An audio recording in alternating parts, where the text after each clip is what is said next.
Hello friends, welcome to 24 lecture of GST. और आज हम स्टार्ट करेंगे चैप्टर 9 और इस लेक्चर में चैप्टर 9 हमारा कंप्लीट भी हो जाएगा। ये भी आपको बता देता हूँ।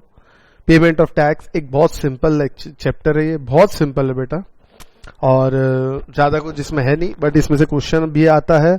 आपको बता दूं, नवंबर 2019 एग्जाम्स ये इंटरमीडिएट में इससे 8 मार्क का क्वेश्चन आया। आप सोच के दंग रह जाओगे कि इतना इजी चैप्टर है और इसमें से 8 मार्क का क्वेश्चन सच्ची इमेजिनेशन के बाहर है। लेकिन आते हैं बेटा, इस चैप्टर से क्वेश्चन आना तो तय है, क्योंकि अपन अगर पास्ट एग्जाम पेपर्स एनालिसिस करेंगे तो इसके अंदर से क्वेश्चंस आए हैं एग्जाम में। दैट्स वाई मैं कई बार कहता हूं कि इसमें से क्वेश्चंस आपको एग्जाम में पूछे जाएंगे। और साथ ही साथ चैप्टर इजी इतना है कि ये क्वेश्चन में मार्क्स मेरे हिसाब से बिल्कुल नहीं कटना चाहिए। मैंने 6 क्वेश्चंस मैं कराऊंगा, 5 क्वेश्चंस आप लोगों के लिए दिए, 5 से 6 क्वेश्चंस आप लोगों के लिए दिए हैं, तो बेटा आप लोगों को भी वो करना होगा, बराबर है ना। और ये चैप्टर के मार्क यानी लड्डू बस खाना है, ठीक है ना। तो मेरी बात का ध्यान रखना, इजी चैप्टर है। डेफिनेशंस इसमें से प्रैक्टिकल क्वेश्चंस आता है, इसमें से थ्योरेटिकल नहीं आता। हाँ, इसमें मल्टीपल चॉइस क्वेश्चंस भी आ सकता है। देखिए, मल्टीपल चॉइस क्वेश्चन तो फ्रेंड्स किसी से भी बन सकता है। आपको प्रैक्टिस के लिए मिलेंगे मल्टीपल चॉइस क्वेश्चन, तो उसको पूरा पढ़ के अच्छे से जब हो जाए तो उसको एज ए रिवीजन यूज करना। उसमें हर तरह के क्वेश्चन कवर्ड है जो बुकलेट आपको मिलेंगी, तो उसको as a revision tool use करना। मल्टीपल चॉइस क्वेश्चन पढ़ते पढ़ते कोई प्रोविजन भूल जाए तो नया वो प्रोविजन पे वापस जाके रिवाइज कर लिया, बराबर है ना। आपने अगर 50 मल्टीपल चॉइस क्वेश्चन किसी चैप्टर पे आपको दिए हैं तो ये समझ लेना उसमें से 30 तो जम जाएंगे, 35 और बचे जो 15 है, बचे जो 20 है, उसके अंदर 15 एक में तो आपको प्रोविजन देखना पड़ेगा, और वो देख लेना, आपसे आपका रिवीजन होता है। आई बात समझ में। तो फ्रेंड्स, विदाउट वेस्टिंग टाइम हम ये चैप्टर स्टार्ट करते हैं। इस चैप्टर में क्या पढ़ना क्या नहीं जरा मैं आप लोगों को बताऊंगा। इस चैप्टर में बेटा टीडीएस टीसीएस की प्रोविजन सिर्फ नाम है, बट आप लोगों को मैंने पहले ही बता दिया है, सेक्शन 51 सेक्शन 52 जो टीडीएस और टीसीएस के प्रोविजन रिलेटेड टू जीएसटी है, ये आप लोगों के सिलेबस में नहीं है, ये सीए फाइनल में आप लोगों को पढ़ने मिलेगा, ठीक है। तो कुछ रेलेवेंट डेफिनेशन है बेटा, ये रेलेवेंट डेफिनेशंस मैं नहीं पढ़ाऊंगा आपको, क्योंकि ऑलरेडी मैं पढ़ा चुका हूं। आउटपुट टैक्स की डेफिनेशन में ऑलरेडी पढ़ा चुका हूं। आउटपुट टैक्स एक बार रिवाइज करा देता हूं। जो हम पे करेंगे, जो रिसिपिएंट ने अगर कुछ लिया है या कुछ रिसिपिएंट ने कुछ बेचा है, देखिए ये सप्लायर था एमआरएफ, ये मारुति सुजुकी लिमिटेड रिसिपिएंट था, बराबर है। और ये इसने कार जो है सप्लाई किया कस्टमर को, तो कार पे जो जीएसटी है वो हो गया, वो उसका क्या हो गया, आउटपुट टैक्स। साथ ही साथ output tax includes the GST payable by taxable person as well as GST by agent of taxable person। दोनों चीजें बेटा इसके अंदर आ जाती है, ये बात आप ध्यान रखना। और सबसे महत्वपूर्ण बात, it excludes tax payable on reverse charge basis. Sir ये महत्वपूर्ण क्या है बेटा, मैं वापस आऊंगा इस चीज पे, ये बात मेरी ध्यान रख लेना। आई विल कम बैक, इस पार्ट पे मैं वापस आऊंगा। मी पुनः येईल। Output tax excludes tax payable on reverse charge basis, यानी जो आरसीएम में जो आउटपुट टैक्स पे होता है। अरे आरसीएम, ये देखो ना, मान लीजिए ये आरसीएम है, समझ लो ये आरसीएम है, तो यहां पे ये जो है, यहां पे सप्लायर ने, एमआरएफ ने मारुति सुजुकी को सप्लाई किया, बराबर है। तो यहां पे Maruti Suzuki, if the transaction is under reverse charge basis, तो Maruti Suzuki is liable to pay tax। Maruti Suzuki क्या करेंगी, टैक्स गवर्नमेंट को जमा करा देंगी, बराबर है ना। तो एमआरएफ नो डाउट, और मारुति सुजुकी उसका क्रेडिट मिलेगा नो डाउट, लेकिन अब टैक्स, आउटपुट टैक्स तो मारुति का है, मारुति भर रही है, लेकिन उसका क्रेडिट मिलेगा, तो भर भले ही मारुति रहा, लेकिन वो मारुति के लिए इनपुट टैक्स का काम करेगा, वो आउटपुट टैक्स का काम नहीं करेगा। इसीलिए मैं कहता हूं output tax excludes what, reverse charge. ध्यान रखना, कुछ प्रोविजंस है इस पे जो बड़े काम आएंगे, और मैं वहां पे आपको बताऊंगा। देखो बेटा, आउटपुट टैक्स की बात की गई है, मतलब रिवर्स चार्ज नहीं आता उसके अंदर, ये चीज मैं आप लोगों को अभी बताऊंगा, ठीक है। आगे चलते हैं, ठीक है ना।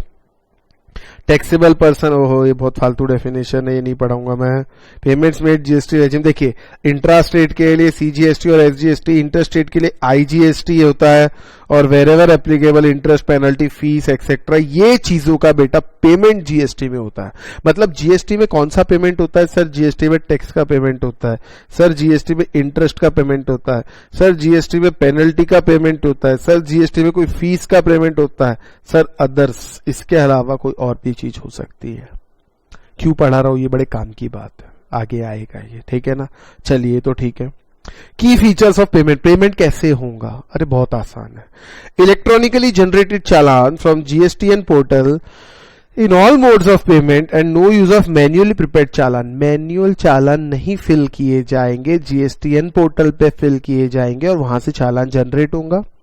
Facilitation for the taxpayer for providing hassle-free anytime, anywhere mode of payment of tax.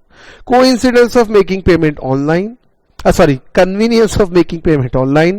Logical tax collection data in electronical format. Faster remittance of tax revenue to government account. Paperless transactions, speedy accounting and reporting. Electronic reconciliation of all receipts. Simplified procedure for bank warehousing of digital चालान। ये सब सिर्फ features of payment process है। Exam point of view से relevant नहीं, इस type के questions exam में कभी नहीं आते और ना हमको ज्यादा दिमाग लगाना, और इसमें समझाने जैसा भी कुछ नहीं है।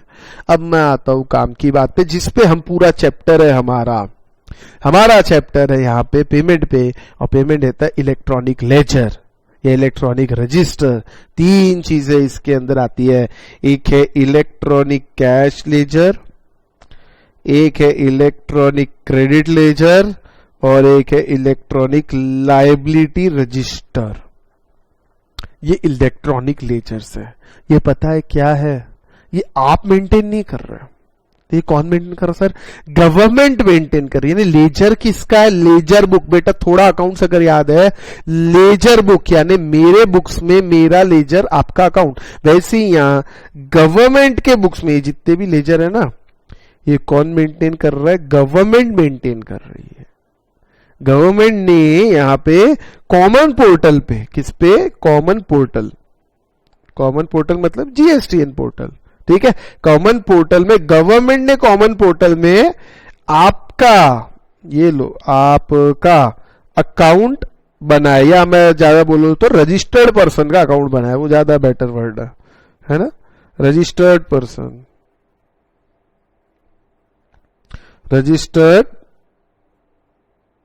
पर्सन का अकाउंट बनाया है, ऐसा लिख सकते बेटा। कोई शर्म नहीं है हिंदी इंग्लिश लिखने में, ना मुझे पढ़ाने में शर्म है हिंदी इंग्लिश में, ना आपको लिखने में।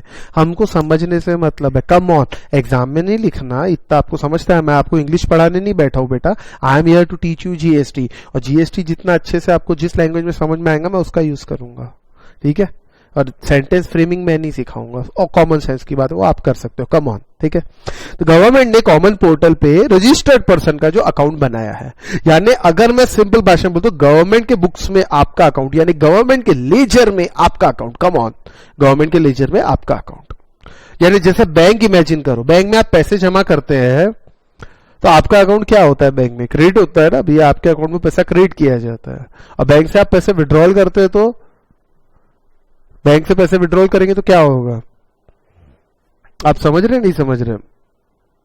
बैंक अकाउंट, आपका अकाउंट्स बुक्स रहते हैं। अरे भैया आपके बुक्स और बैंक बुक्स दोनों अलग है, ये समझ लीजिए। यहाँ पे एक बार बता देता हूं ये, ठीक है ना, बार बार नहीं समझाऊंगा, ध्यान देना एक बार। ये बैंक है, बैंक का अकाउंट बुक्स है, डेबिट साइड, ये क्रेडिट साइड, ठीक है ना। आपने पैसे जमा किए तो बैंक के बुक्स में आप मिस्टर ए हो, ये बुक्स ऑफ बैंक। बैंक के बुक्स में मिस्टर ए का जो अकाउंट है वो क्रेडिट हो जाएगा। मान लीजिए आपने 1 लाख जमा किए, आप एंट्री क्या मारते हो? अब आपके बुक्स में, मिस्टर ए के बुक्स में बैंक अकाउंट, आपने बैंक में पैसे जमा किए तो आप क्या करोगे? Cash account credit, bank account debit. आपके बैंक अकाउंट में आप डेबिट कर दोगे। अरे हाया ना, आपके बैंक अकाउंट में डेबिट दिख रहा मतलब आपका एसेट है, डेबिट बैलेंस है, एसेट है, ठीक है, लेना है। और बैंक के बुक्स में मिस्टर अकाउंट क्रेडिट डिक्रेडिट बैंक की लायबिलिटी है, बैंक को देना है। आई समझ में? वैसे ही अगर आप पैसा जमा करोगे तो बैंक की जगह मैं काट के गवर्नमेंट कर देता हूं, गवर्नमेंट के बुक्स में क्रेडिट लेजर में क्रेडिट हो जाएगा और आपके पास डेबिट हो जाएगा। आप इस पैसे को यूटिलाइज कर सकते हो, ठीक है ना। बस ऐसे ही समझ के चीज देखते रहना। अब मैं यहाँ डेबिट क्रेडिट पढ़ाने नहीं बैठा बेटा, मैं आपको ये जीएसटी सिखाने बैठा हूं, बराबर है ना। तो जरा ध्यान देना इस पे। तो 3 लेजर बताए सर आपने, एक इलेक्ट्रॉनिक कैश लेजर, एक इलेक्ट्रॉनिक क्रेडिट लेजर और एक इलेक्ट्रॉनिक लायबिलिटी रजिस्टर, ठीक है ना, मेंटेन किया जाता है। तो तीनों मैं आपको पढ़ाऊंगा 1 by 1। सबसे पहले हम पढ़ेंगे बेटा कैश लेजर, फिर पढ़ेंगे हम क्रेडिट लेजर, फिर सबसे चिल्लर है इलेक्ट्रॉनिक लायबिलिटी, जिसपे से क्वेश्चन आने के चांसेस भी बहुत कम रहते हैं, ठीक है। इस पे जनरली देखा गया बेटा प्रैक्टिकल क्वेश्चंस आते हैं, बराबर है ना, ठीक है, हम पढ़ेंगे उसको। What are e ledgers register? E ledger और ई लेजर आर स्टेटमेंट, इस पे क्वेश्चन आ सकता है 2 मार्क के लिए, थियोरेटिकल क्वेश्चन कभी भी आ सकता है। इलेक्ट्रॉनिक लेजर और e ledger are statement of cash यानी electronic cash ledger, statement of input tax credit यानी credit ledger in respect of each registered tax payer. Registered रहेगा जीएसटीएन पोर्टल पे तभी तो रजिस्टर बनेंगे, नहीं तो कहां से बनेंगे, बराबर। In addition each tax payer also have an electronic tax liability register. 3 registration registered person की बनती है। अभी फिलहाल यहाँ पे पहली चीज तो payment of tax, interest, penalty. देखिए बेटा अब एक चीज आपको समझा देता हूं, यहां पे मैंने बेल टैक्स पोर्शन दिया है, इसका मतलब ये पढ़ना नहीं ऐसा नहीं है। इसमें मैं जितना बताऊं उतना आप पढ़िए, बाकी पढ़ने की कोई आवश्यकता नहीं है। लेकिन मैं क्या पढ़ना है ये पहले मैं आपको एक्सप्लेन करूंगा और after that I will come to this, ठीक है ना। तो पहले मैं आता हूं बेटा इलेक्ट्रॉनिक कैश लेजर पे, लेकिन मैं यहां से नहीं, मैं जरा यहां से आप लोगों को पढ़ाने की कोशिश करता हूं। इलेक्ट्रॉनिक कैश लेजर, उसका पूरा एनालिसिस दिया हुआ है एंड आपको फिर मैं कुछ चीजें बताऊंगा जो हमको इससे पढ़नी है, बेल टेक्स्ट पोर्शन से, बराबर है ना। तो और बाकी सब बेटा इसी से पढ़ना है, एनालिसिस पार्ट में बहुत अच्छे से आप लोगों को एक्सप्लेनेशन करके दिया हुआ है, ठीक है। तो स्टार्ट करते हैं। इलेक्ट्रॉनिक कैश लेजर, ठीक है, रेड विथ सबसे पहले तो सेक्शन 49 सबसेक्शन 1 एंड सबसेक्शन 3 है, red with rule 87 of CGST rules. सारे इलेक्ट्रॉनिक कैश लेजर का रूल 87 में है। देखिए बेटा मैं सीजीएसटी एक्ट पढ़ा रहा हूं, बात समझना, ठीक है। अभी देखो इधर electronic cash laser rule 87 CGST rules, electronic credit laser rule 86 और इलेक्ट्रॉनिक लायबिलिटी रजिस्टर रूल 85। यानी हमको क्या पढ़ना है सर, 3 रूल्स पढ़ने, 85, 86, 87 उल्टा पढ़ने वाले हम, पहले 87 फिर 86 फिर 85। 87 ही इंपॉर्टेंट है मेन, उसमें समझने जैसा पार्ट ज्यादा है। 86 तो बहुत आसान है और 85 तो वो भी बहुत आसान है बेटा, उसमें कुछ विशेष नहीं है, ठीक है ना। तो चलिए बेटा सबसे पहले इंपॉर्टेंट रूल 87 और बड़ा भी है बेटा, काफी बड़ा है ये, तो इसको पहले पढ़ने की कोशिश करते, ठीक है।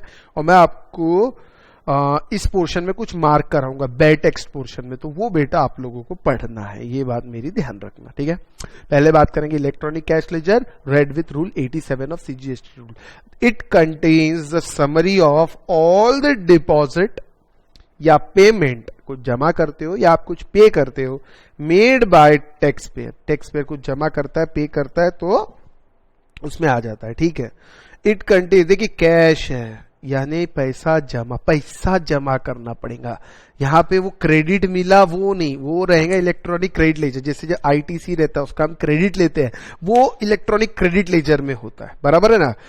ये बात जो मैं कर रहा हूं, कैश रोकड़ा, पैसा जमा किया या पैसा यूज किया, क्या समझे, पैसा जमा किया या पैसा यूज किया, कैश रोकड़ा बैंक से किया कैसे भी किया वो बात नहीं है। तो ये पहले कैश लेजर में जमा होता है। मान लो आपके क्रेडिट लेजर में कोई क्रेडिट नहीं है और आपको जीएसटी का पेमेंट करना है, तो बेटा डायरेक्ट पेमेंट नहीं होता है, पहले कैश लेजर में पैसा जमा करना पड़ता है और फिर कैश लेजर से पेमेंट जाता है। समझे नहीं समझे, मैं फिर कह रहा हूं, कैश लेजर पहले पैसा अकाउंट में जमा करो। जैसे आप एग्जाम्पल, आपने किसी को चेक दिया, अब वो चेक दिया किसी को आपने, या आरटीजीएस के लिए बैंक में फॉर्म दिया किसी को, तो सबसे पहले क्या बैंक को सीधा पैसे दोगे, लो इसको आरटीजीएस कर दो, नहीं, पहले आपको बैंक में अपने अकाउंट में पैसा जमा करना पड़ेगा, उसके बाद वो पैसा यूटिलाइज किया जाएगा आपके अकाउंट से, बस वैसा ही कंसेप्ट है। आपको आपके इलेक्ट्रॉनिक कैश लेजर अकाउंट में जो कि जीएसटी गवर्नमेंट के पास मेंटेन्ड है उसमें पहले पैसा जमा करना पड़ेगा, फिर उसमें क्रेडिट होगा, उसके बाद उससे पेमेंट यूटिलाइज किया जाएगा। बस सीधी सी बात। It is maintained on GSTN portal. आप अपना लेजर देख सकते हो जीएसटीएन पोर्टल पे। It has to be maintain in prescribe form on the portal by person liable to pay tax. ठीक है, जो लायबल है उसको पेमेंट करना, उसको मेंटेन करना पड़ता है। मोड ऑफ डिपॉजिट, अब ये पैसा कैसे जमा करें सर? आप ऑनलाइन पेमेंट भी कर सकते हो, आप ऑफलाइन पेमेंट भी कर सकते हो। ऑनलाइन पेमेंट मतलब आप इंटरनेट बैंकिंग के जरिए पेमेंट कर सकते हो, आप क्रेडिट कार्ड डेबिट कार्ड से पेमेंट कर सकते हो, कोई लिमिट नहीं है, कितना भी कर सकते हो। आप ऑफलाइन पेमेंट भी कर सकते हो, आप एनईएफटी कर सकते हैं, नेशनल इलेक्ट्रॉनिक फंड ट्रांसफर, आप आरटीजीएस कर सकते। अब ये मत पूछना सर ये क्या है, ठीक है ना। आरटीजीएस मतलब रियल टाइम ग्रॉस सेटलमेंट। ये क्या होता है? पेमेंट मोड है, बैंक में चले जाना, नो लिमिट, कोई लिमिट नहीं है, ठीक है। अब नो लिमिट मतलब इंटरनेट बैंकिंग से पैसा देना, आरटीजीएस एनईएफटी से पैसा देना, क्रेडिट कार्ड डेबिट कार्ड से पैसा देना, कोई लिमिट नहीं है। ये तो हो गया बेटा ऑनलाइन ऑफलाइन ट्रांसफर। एक होता है over the counter. Over the counter मतलब पता है क्या होता है? बैंक के काउंटर पे जाके पैसा देना, कैश, बैंक के काउंटर पे जाके पैसा देना, ठीक है। लेकिन ये ओवर द काउंटर चालान, 10,000 रुपए से ज्यादा पैसा आप ओवर द काउंटर नहीं भर सकते पर चालान, पर टैक्स पीरियड बाय कैश या चेक या डिमांड ड्राफ्ट। कैश भी चलेगा, चेक भी चलेगा, डिमांड ड्राफ्ट भी चलेगा। लेकिन अगर टैक्स लायबिलिटी, टैक्स पीरियड, एक टैक्स पीरियड का, यानी मान लीजिए जनवरी मंथ, फरवरी मंथ, ये एक टैक्स पीरियड हो गया, या क्वार्टर होगा तो अप्रैल मई जून, ये एक टैक्स पीरियड हो गया। इसका पैसा आप कैश में भर दो, चेक में भर दो या डिमांड ड्राफ्ट, अगर आप इन चीजों से पेमेंट करते हो, यानी आप ओवर द काउंटर पेमेंट कर रहे हैं, यानी चालान ओवर द काउंटर भरा जा रहा है, तो उसकी लिमिट 10,000 है। एनी मोड अदर एज में भी प्रिस्क्राइब, कुछ भी प्रिस्क्राइब हो सकते हैं। अब जरा यहां पे देखना, ये इधर non applicability of over the counter payment limit on deposit made by, ये जो लिमिट है ओवर द काउंटर पेमेंट की 10,000 की, ये इस चीजों को 225 को एप्लीकेबल नहीं होंगी। एक गवर्नमेंट डिपार्टमेंट को ये एप्लीकेबल नहीं होंगी, पर्सन नोटिफाइड बाय कमिश्नर, है ना, और प्रॉपर ऑफिसर और any other person authorised to recover outstanding dues including attachment proceeding or sale of movable immovable property, to collect the amount by way of cash, check, demand draft during the investigation enforcement activity, any ad hoc deposit। इन दोनों cases के अंदर ये चीज नहीं होंगी, बराबर, मतलब over the counter के लिए कोई लिमिट नहीं रहेगी। वैसे तो ये देखा जाए तो ये एक चीज है, ये दो मिला के ये एक पार्ट है, ये दूसरा तो ये है और ये तीसरा ये है, टोटल ऐसे देखा जाए तो 3 पार्ट है, बराबर है ना। यानी प्रॉपर ऑफिसर और any other officer authorised to recover outstanding dues including attachment proceeding और सेल ऑफ मूवेबल प्रॉपर्टीज।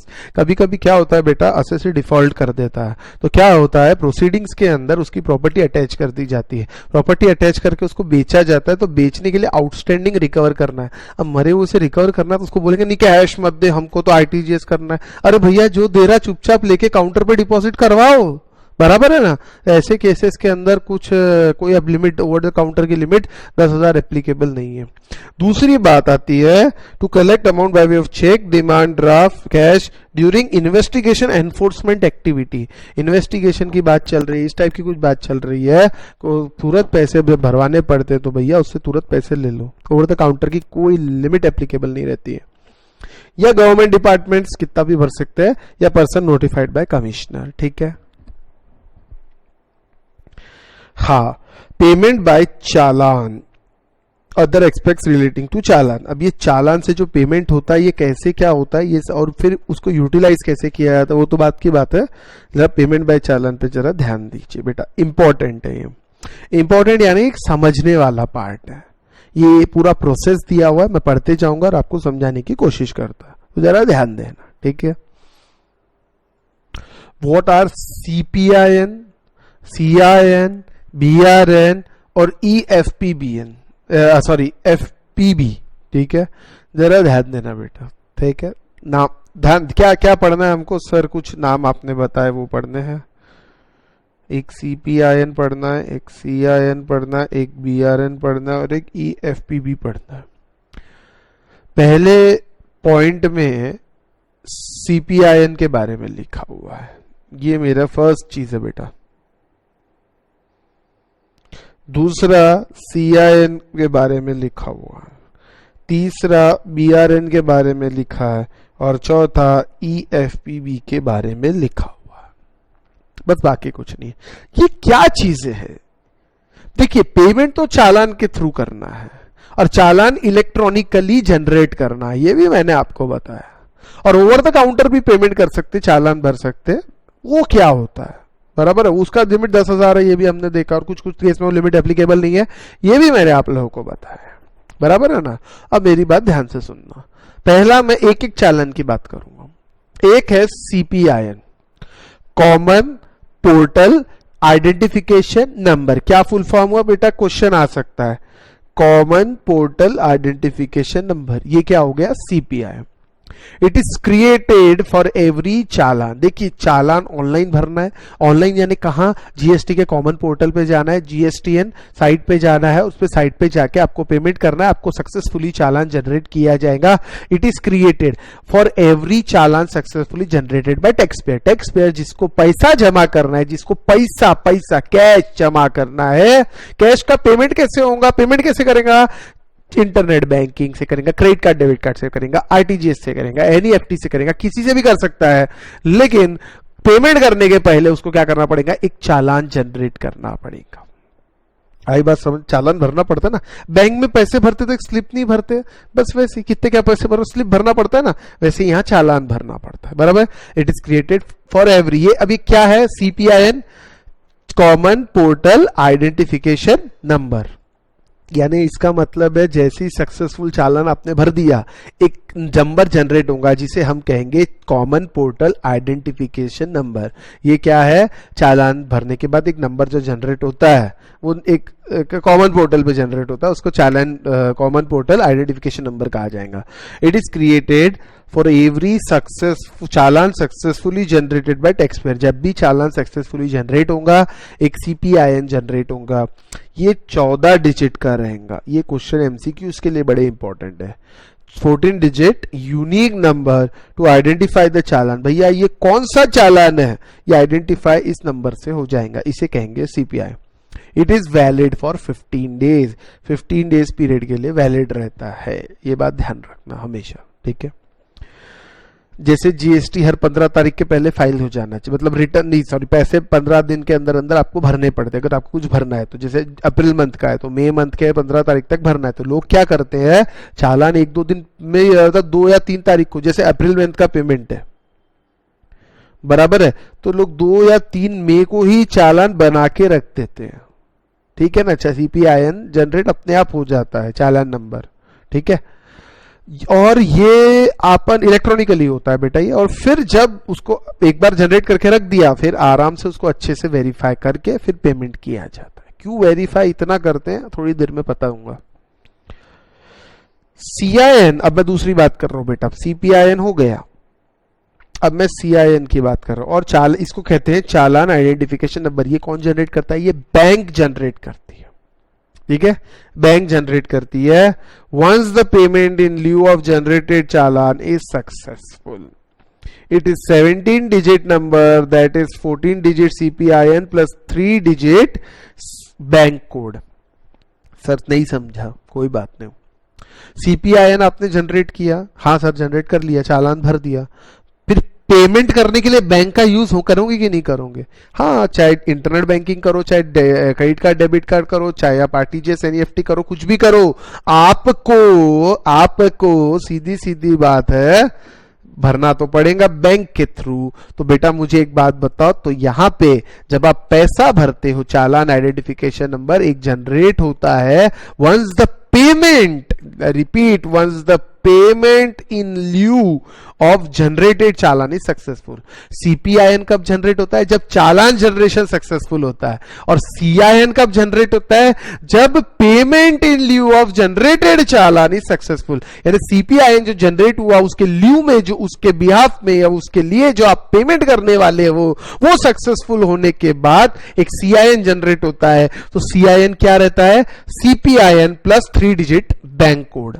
यानी 14 डिजिट को सीपीआईएन के एज इट इज रहेंगे, प्लस उसके साथ 3 डिजिट बैंक कोड भी जाएगा कि भाई कौन से बैंक से पेमेंट आया। ये कितने डिजिट का हुआ? 17 डिजिट का। क्लियर है? आगे, CIN is generated by authorised bank. Question आ सकते हैं एमसीक्यू में, ये जितना मैं पढ़ा रहा हूं। आई बात समझ में? कितना डिजिट, क्या, अमका डिमका, कुछ भी पूछ सकते हैं, ठीक है ना।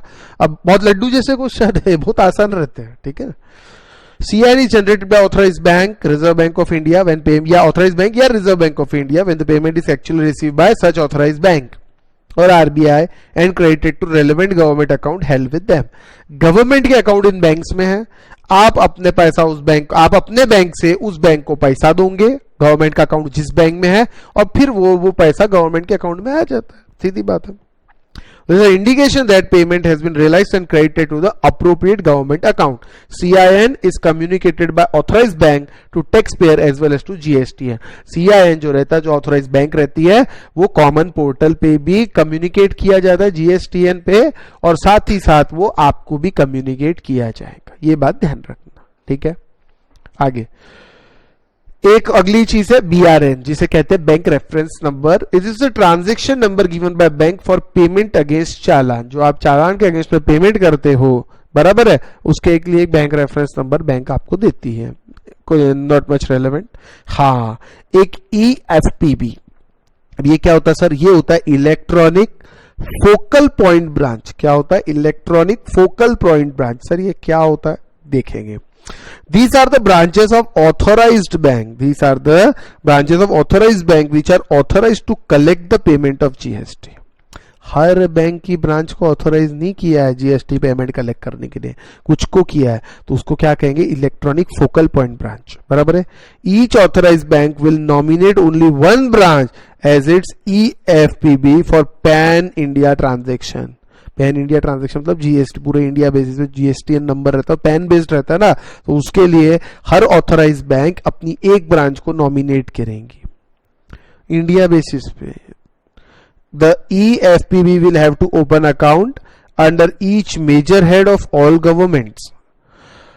मतलब गवर्नमेंट के हर मेजर हेड का अकाउंट ओपन करना पड़ेगा EFPB को। अब फिलहाल के लिए मेजर हेड क्या होता है ये भूल जाओ, मैं एक चीज दिखा देता हूं। ये रहते हैं बेटा मेजर हेड्स, ठीक है, ये अकाउंट ओपन किए जाते हैं, ठीक है। अभी के लिए उसको जानने दो, वापस आऊंगा मैं इसके ऊपर, वो पढ़ने की, जब वो पढ़ा दूंगा तो आपको ये समझ में आ जाएगा। इसके बाद any amount receive by such EFPB towards GST will be credited to appropriate account by such EFPB for NEFT RTGS transaction. RBI will act as EFPB। NEFT और RTGS से कुछ पैसा आता है तो उसके लिए RBI will act as EFPB, यानी इलेक्ट्रॉनिक फोकल पॉइंट ब्रांच। आई बात समझ में?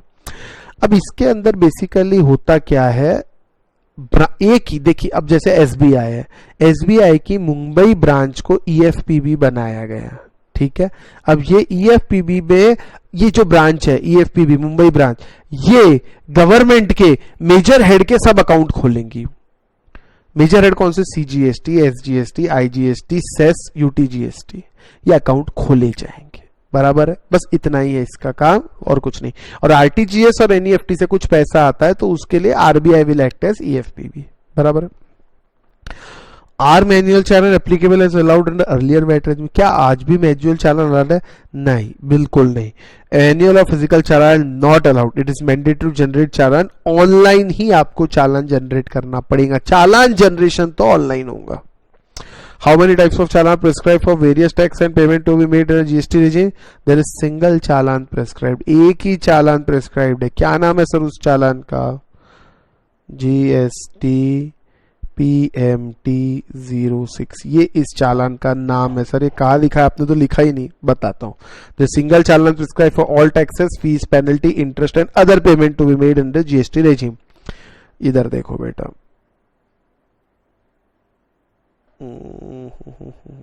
ये रहा।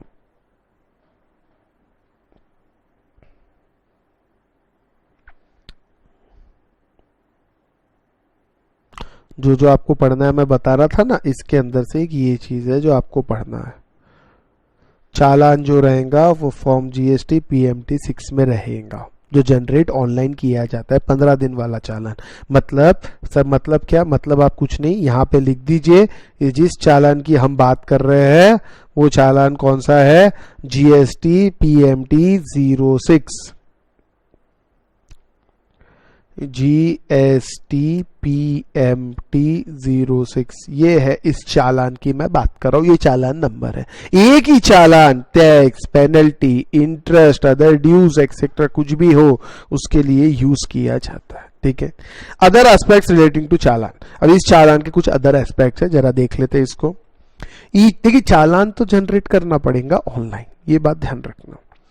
ई challan validity for 15 days, challan generate होगा स्लिप भर के रख दी तो 15 दिन के अंदर पैसा भी भरना पड़ेगा, नहीं तो कैंसिल हो जाएगा। The commission for making payment through e challan has to be borne by the person making the payment, जो पर्सन पेमेंट भरता है उसका जो कमीशन लगता है ना, ये चालान से पेमेंट कर रहे हैं, बैंक को जो कमीशन देना पड़ता है वो आपको बहुत नॉमिनल रहता है बेटा। जैसे आरटीजीएस पे कमीशन रहता है, एनईएफटी पे कमीशन रहता है, वैसे यहाँ पे भी कमीशन बैंक को मिलेगा, बैंक की इनकम है ये, ठीक है। Any unregistered person has to make payment on the basis of temporary identification number generated through common portal। पहले क्या होता था, अगर किसी अनरजिस्टर्ड पर्सन को कुछ पेमेंट करना है तो वो कर सकता था टेम्पररी आइडेंटिफिकेशन नंबर जो कॉमन पोर्टल से जनरेट, लेकिन फिलहाल अब ये नहीं है, ये मैं बता देता हूँ, ये पॉइंट अब रेलेवेंट नहीं है। हालांकि लॉ में अभी भी लिखा हुआ है, ये ऐसा नहीं है कि हटा दिया गया है, लेकिन फिलहाल ये चीज रेलेवेंट नहीं है, तो आपको मैं कह देता हूँ। The mandate form obtained after making any FT RTGS payment has to be submitted in the bank. The validity of this mandate form is 15 days. On successful credit of account in the concerned, जैसे central या state government का जो भी account है maintain in authorised bank, a SIN C challan identification number will be generated by the collecting bank which will be indicated in चालान। अब ये CIN क्या होता है, CIN का मतलब होता है CPIN प्लस 3 डिजिट का जो रहता है वो bank code, 3 digits bank code, साथ में ये भी होता है। तो ये जो रहता है CIN ये 17 डिजिट का है, CPIN 14 डिजिट का। आई बात समझिए, अभी आपको ऊपर बताया था, बराबर। The deposit made by one of the mode in the prescribed manner will be credited to electronic cash ledger of taxable person। जो भी आप पेमेंट करोगे पैसा एक बार, तो वो पैसा कहां जाएगा, आपके इलेक्ट्रॉनिक कैश लेजर में जाके जमा हो जाएगा, फिर उसका यूटिलाइजेशन होगा। यूटिलाइजेशन कैसे वो भी बता देता हूं थोड़ी देर, 1-2 मिनट।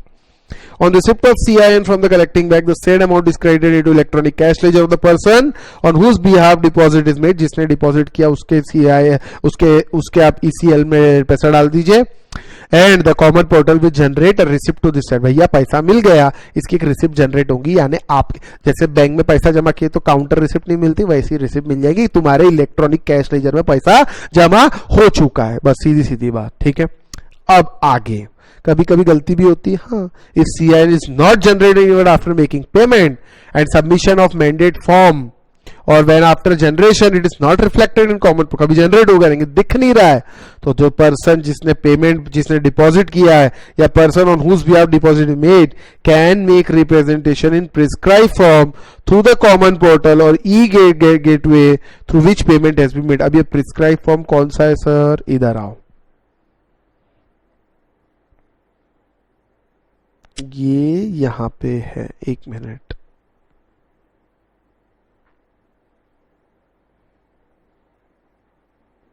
अगर कुछ डिस्क्रिपेंसी रह जाती है, कुछ दिखता नहीं है, ऐसा कुछ होता है, ये देखिए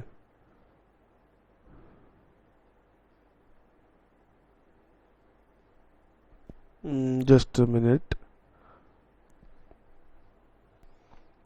ये 8th पॉइंट, तो जो कुछ अगर तकलीफ रहे नहीं जनरेट हुआ तो इस फॉर्म में आपको कम्युनिकेट करना पड़ेगा। फॉर्म GST PMT 07 लिख लो वहां पे, फॉर्म GST PMT 07,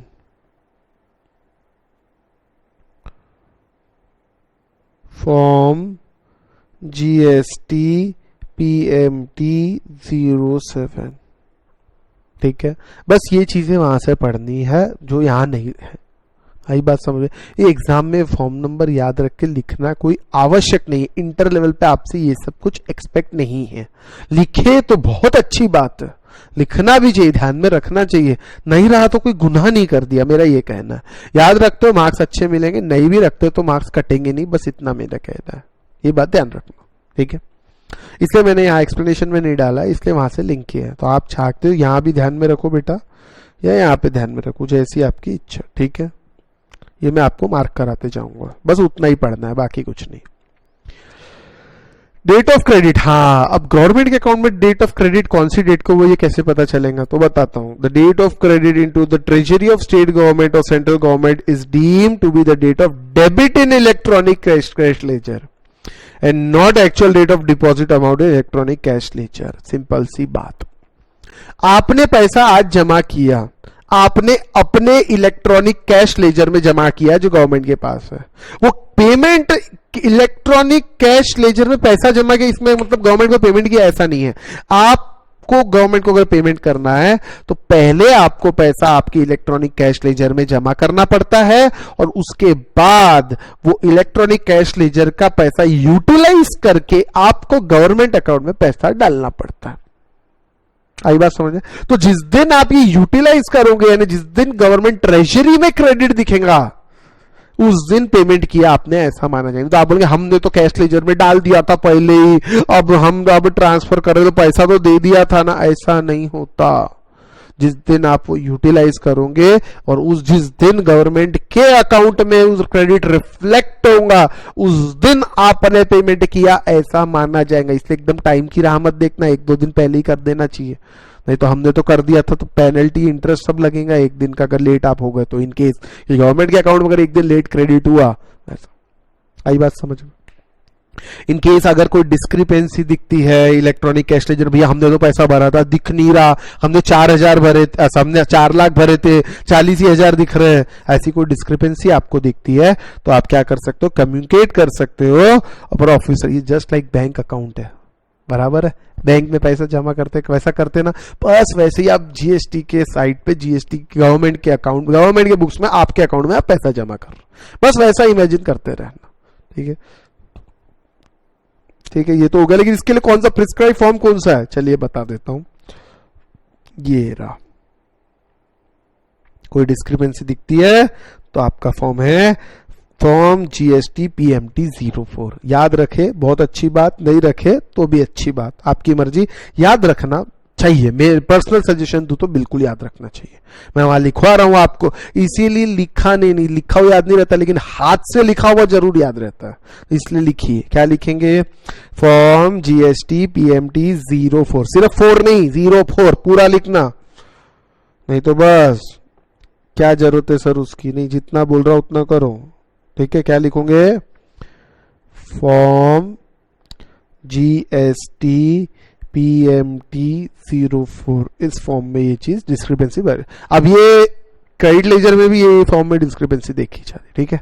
अब now I come to a very important topic, very very important topic. उसके बाद तो समरी है इस चीज की।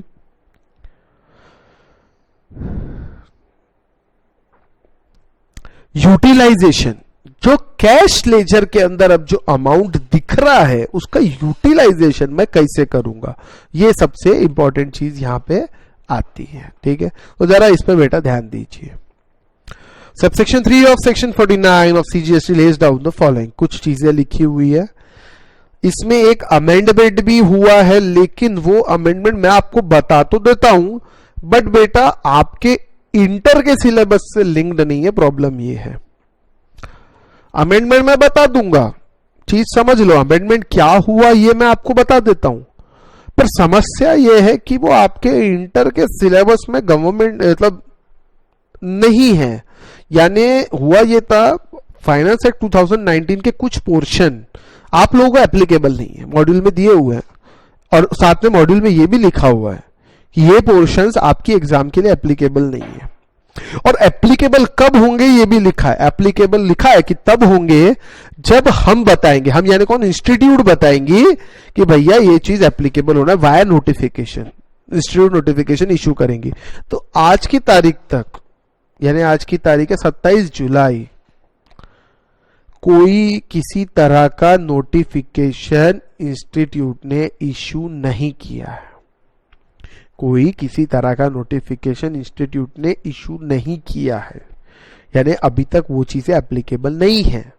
अब लेट्स होप आरटीपी और स्टैट्यूटरी अपडेट जैसे ही आएंगे तो क्या एप्लीकेबल है क्या नहीं, इसका एक लेक्चर आप लोगों को मैं दूंगा, जो लेक्चर नंबर 26 रहेगा हमारा, कि कौन से अमेंडमेंट्स आपको एप्लीकेबल है कौन से नहीं है, और क्या मतलब सीधा मैं बताऊंगा क्या आपको एप्लीकेबल है क्या नहीं है, उससे आपको क्या करना है, बराबर है ना। क्या अमेंडमेंट्स तो मुझे पता है क्या हुए है फाइनेंस एक्ट में, लेकिन कितना एप्लीकेबल होता नहीं होता ये इंस्टीट्यूट बेटा बताती है कि इंटर वालों को कितना एप्लीकेबल, फाइनल वालों को कितना एप्लीकेबल, तो तब तक ही हम वेट करते हैं, ठीक है ना। तो ये आप लोगों को मैं उस लेक्चर में क्लैरिफाई करूंगा, हालांकि मैं अभी बता देता हूं एप्लीकेबल अभी ऐसा समझ के चलो कि नहीं है, ठीक है ना। जरा ध्यान देना बेटा इस चीज पे। सबसेक्शन 3 द अमाउंट, अब अमाउंट आपने जमा कर दिया, पैसा आपने जमा कर दिया कहां पे, इलेक्ट्रो, सर आईटीसी फाईटीसी वो सब बाद में बात करते हैं अभी समझ लो कोई आईटीसी था ही नहीं आपके, आपको पैसा जमा करना, ठीक है ठीक है।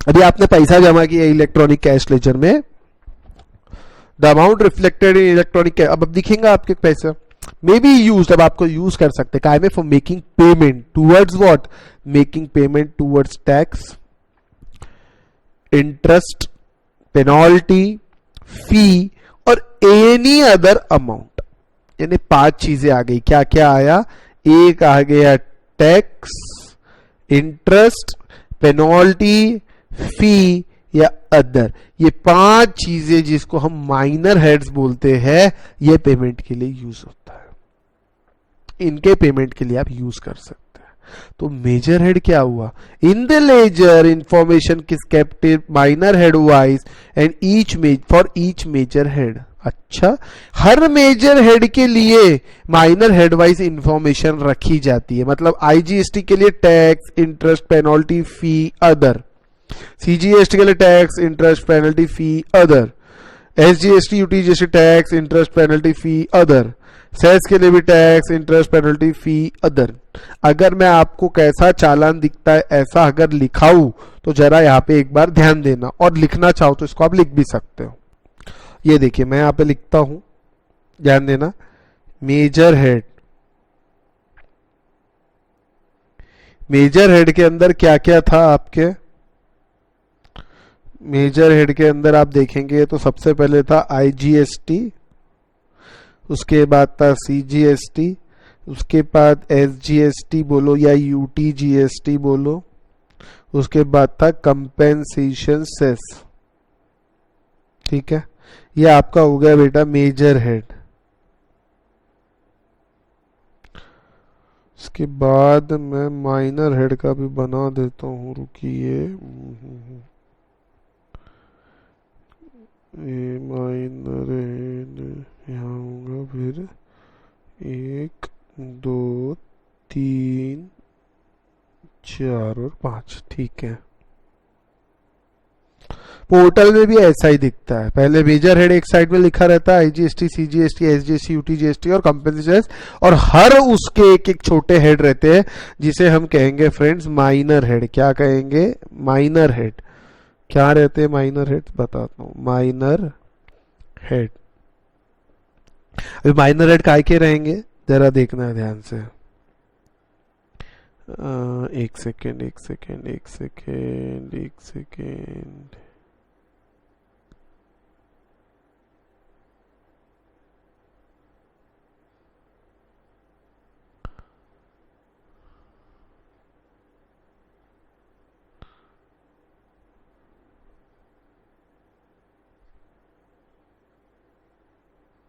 माइनर हेड्स, ठीक है।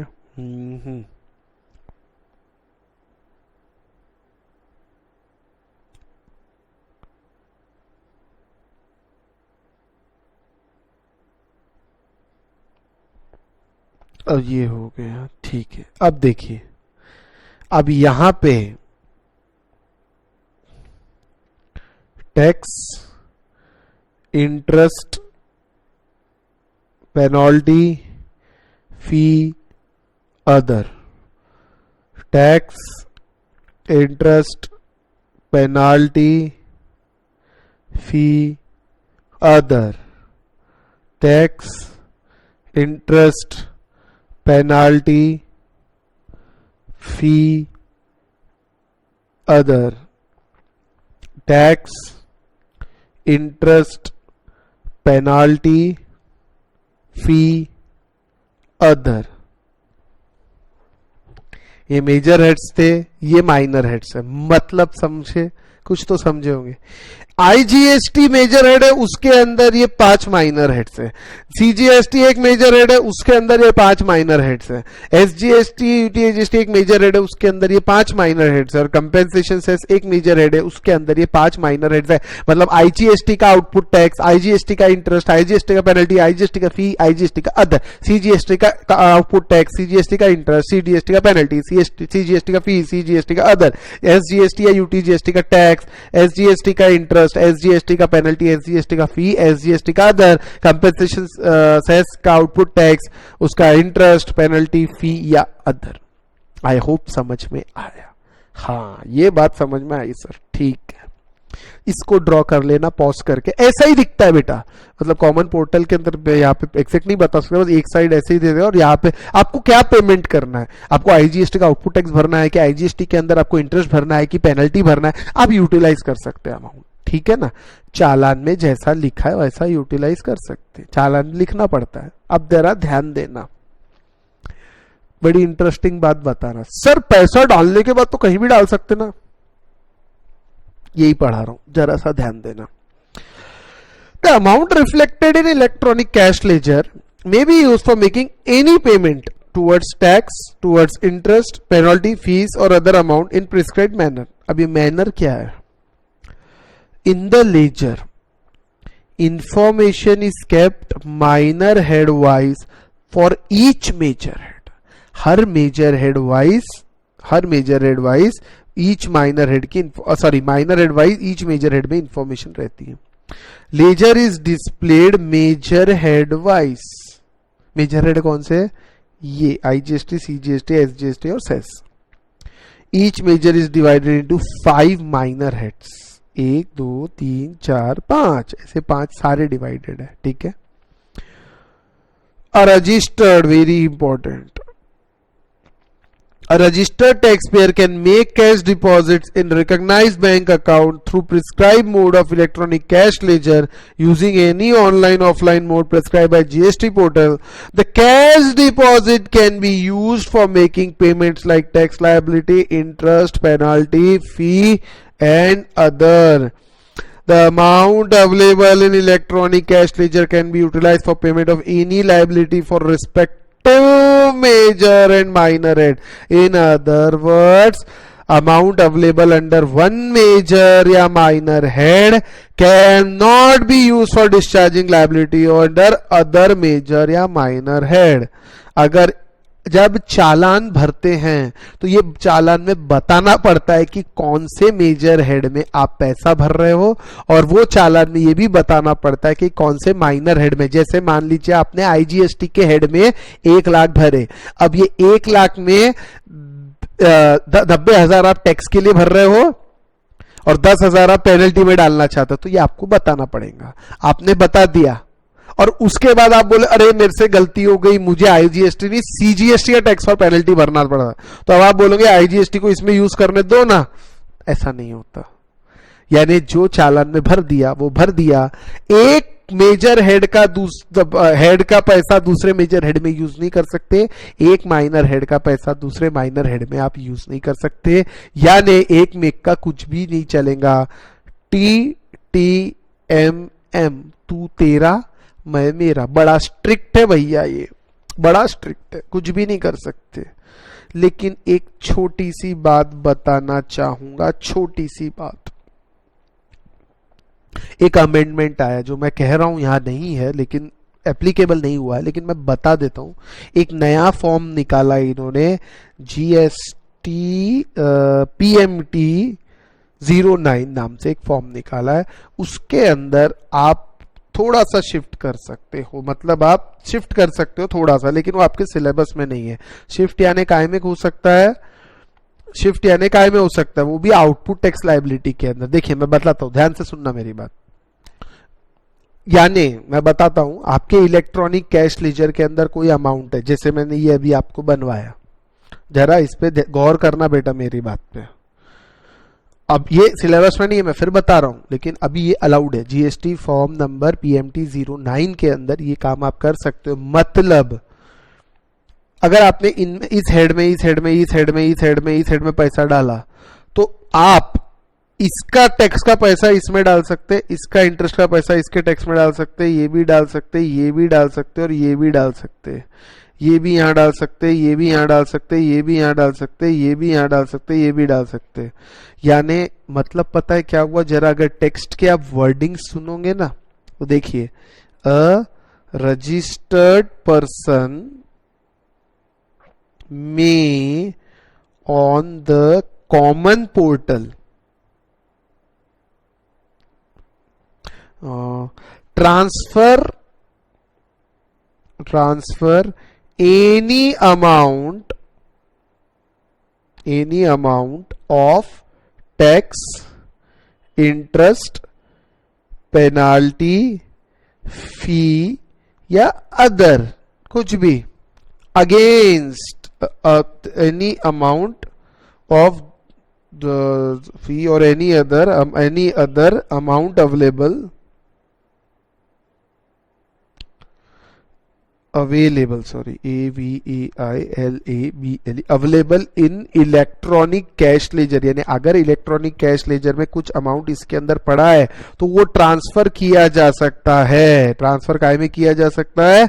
To the electronic cash ledger, to the electronic cash ledger for what? For in IGST integrated tax, for दूसरा लिखा है सीजीएसटी टैक्स, फॉर एसजीएसटी या यूटीजीएसटी वो भी टैक्स, और उसके बाद है आपका कंपेंसेशन सेस वो भी टैक्स। इस टैक्स को बेटा एक चीज और लिखता हूं, आउटपुट टैक्स भी बोला जाता है। कम ऑन, आउटपुट टैक्स जो आपको पेमेंट करना, यानी इसका पैसा इसमें आप यूज कर सकते हो।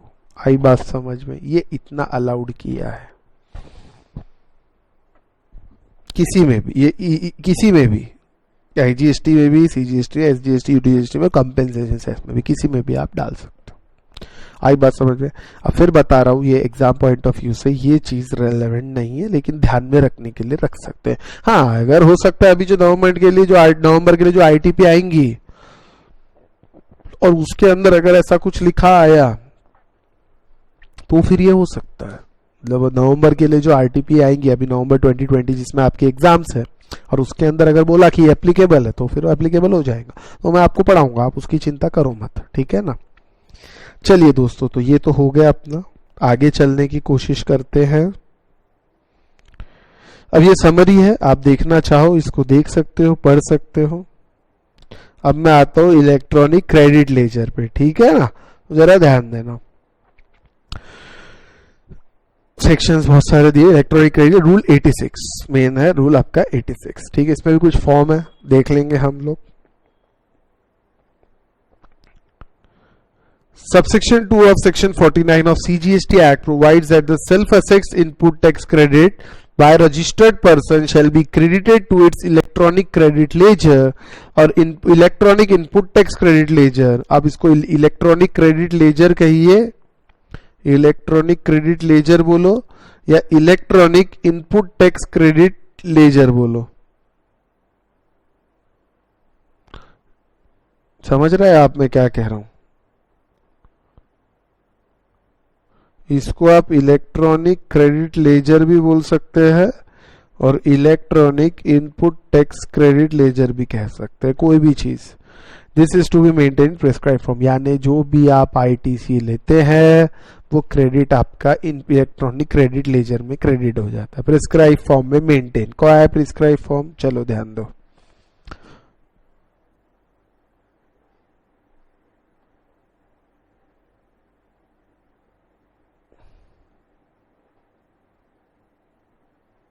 ये रहा आपका प्रिस्क्राइब फॉर्म। GST PMT 02। ठीक है, अब इसको वहां लिखना चाहिए हमने, है ना? क्या बताया सर आपने? GST PMT 02, GST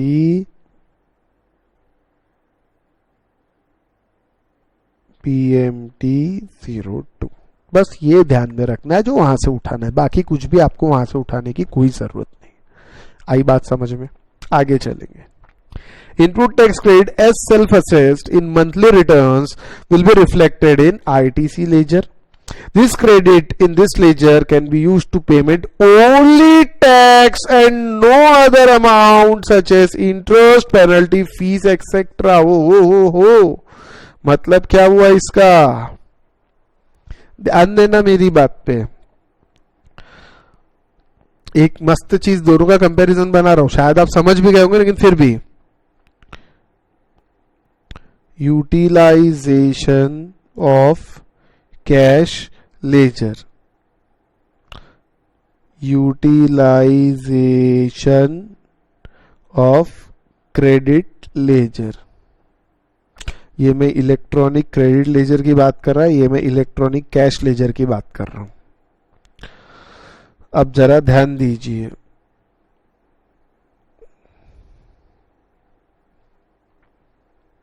ठीक है? पहला मैं बताता हूं आपको, टैक्स ड्यूज, टैक्स वाले, ठीक है? तो टैक्स ड्यूज के अंदर अब जीएसटी का पेमेंट आपको करना है, कोई भी GST, CGST, SGST, IGST, UTGST या फिर आपका कंपेंसेशन सेस, तो आप इलेक्ट्रॉनिक कैश लेजर का भी यूज कर सकते हो। एक मिनट, कलरफुल कर देते ना थोड़ा सा। हाँ, इसका भी यूज कर सकते हैं और इसका भी यूज कर सकते हैं, ठीक है? ये हो गई कहानी। लेकिन मान लीजिए आपको पेमेंट करना है अदर ड्यूज का। अदर ड्यूज में क्या आता है? अदर ड्यूज में आता है इंटरेस्ट, अदर ड्यूज में आता है पेनल्टी, सॉरी,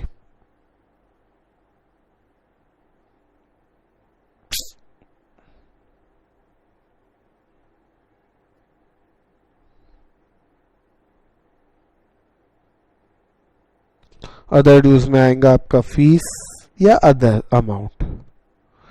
तो इसके लिए आप कैश लेजर का तो यूज कर ही सकते हो, मुझे भी पता है, लेकिन आप इन चीजों के लिए क्रेडिट लेजर का यूज नहीं कर सकते। इसका मतलब क्या हुआ?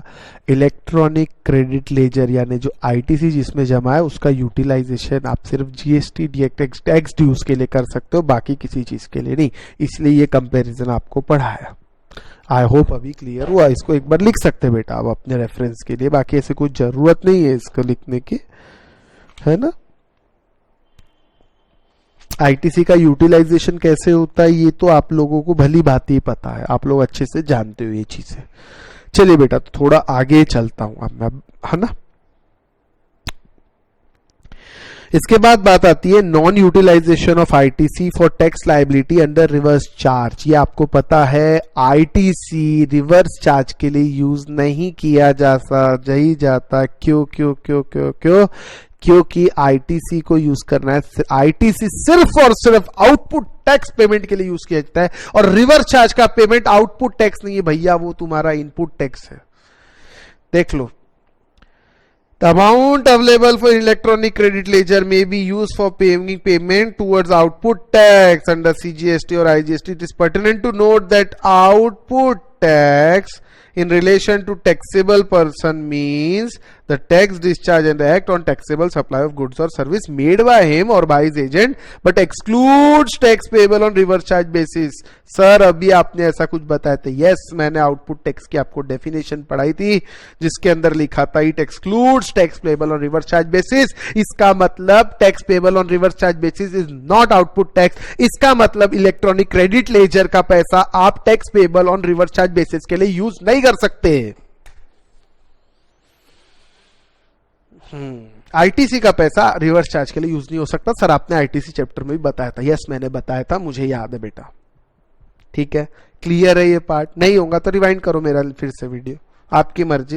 इससे ज्यादा नहीं बताऊंगा, बिल्कुल नहीं बताऊंगा। तो एक अच्छा इनपुट टैक्स क्रेडिट मिलेगा क्या? वो तो मिलता ही है ना बेटा, मैंने बोला था ना। तो एक कुछ एक चीज लिखाता हूं, जरा लिखो मेरी बात आप, मैं लिख के देता हूं, आप लिखो, ये यही लिख देता हूं। बड़े काम की बात लिख रहा हूं बेटा, जरा ध्यान देना। फॉर लिखो, फॉर पेमेंट, इंग्लिश में लिखा था, चलो, for payment under reverse charge mechanism ITC, sorry ICC लिख दिया, आईटीसी क्या बोल सकते, electronic credit ledger balance can not be used but after used comma but after payment under RCM ICC लिख दिया फिर से, ITC of such payment can be taken. Lakh रुपए की बात है। For payment under RCM ITC can not be utilise, electronic cash ledger का utilisation करना पड़ेगा, क्योंकि आरसीएम का पेमेंट को आउटपुट टैक्स नहीं माना जाता, बिल्कुल नहीं माना जाता। But after payment under RCM ITC of such payment can be taken, इसमें कोई प्रॉब्लम नहीं है। आई होप आपको क्लियर हुआ ये चीज। हाँ सर, चलिए ये तो हो गया, ठीक है सर, ये बात समझ आ गई। अब ये तो आपका हो गया, अब जरा यहाँ ध्यान देना, ये तो हो गया। ITC can not utilize for payment reverse charge, ठीक है, क्योंकि आउटपुट टैक्स है नहीं, उसका इनपुट क्रेडिट। हाँ हाँ हाँ हाँ हाँ, ये मैं पढ़ा चुका हूँ, ये पढ़ा चुका हूँ, yes. Manner of utilization of ITC, अरे हमने ये पढ़ चुका है, आपको याद है तो अच्छी बात, नहीं तो याद दिलाने की कोशिश करेंगे। Available IGST credit in credit ledger should be first utilized towards payment of IGST. Remaining amount, if any, can be utilized to the payments of CGST and SGST in any order, in any proportion. That is, ITC of IGST can be utilized either against CGST और SGST. पढ़ा हुआ ये, पहले IGST को IGST के against में utilise करना पड़ता है। और ये देखिए ऑर्डर ऑफ यूटिलाइजेशन, आईजीएसटी को सबसे पहले आईजीएसटी के लिए यूज कर लो, उसके बाद आप CGST, SGST, UTGST any proportion के लिए आप यूज कर सकते, बराबर है। और ITC of IGST is to be completely exhausted mandatorily, पहले आपको ये यूटिलाइज करना पड़ेगा। हाँ सर, ठीक है।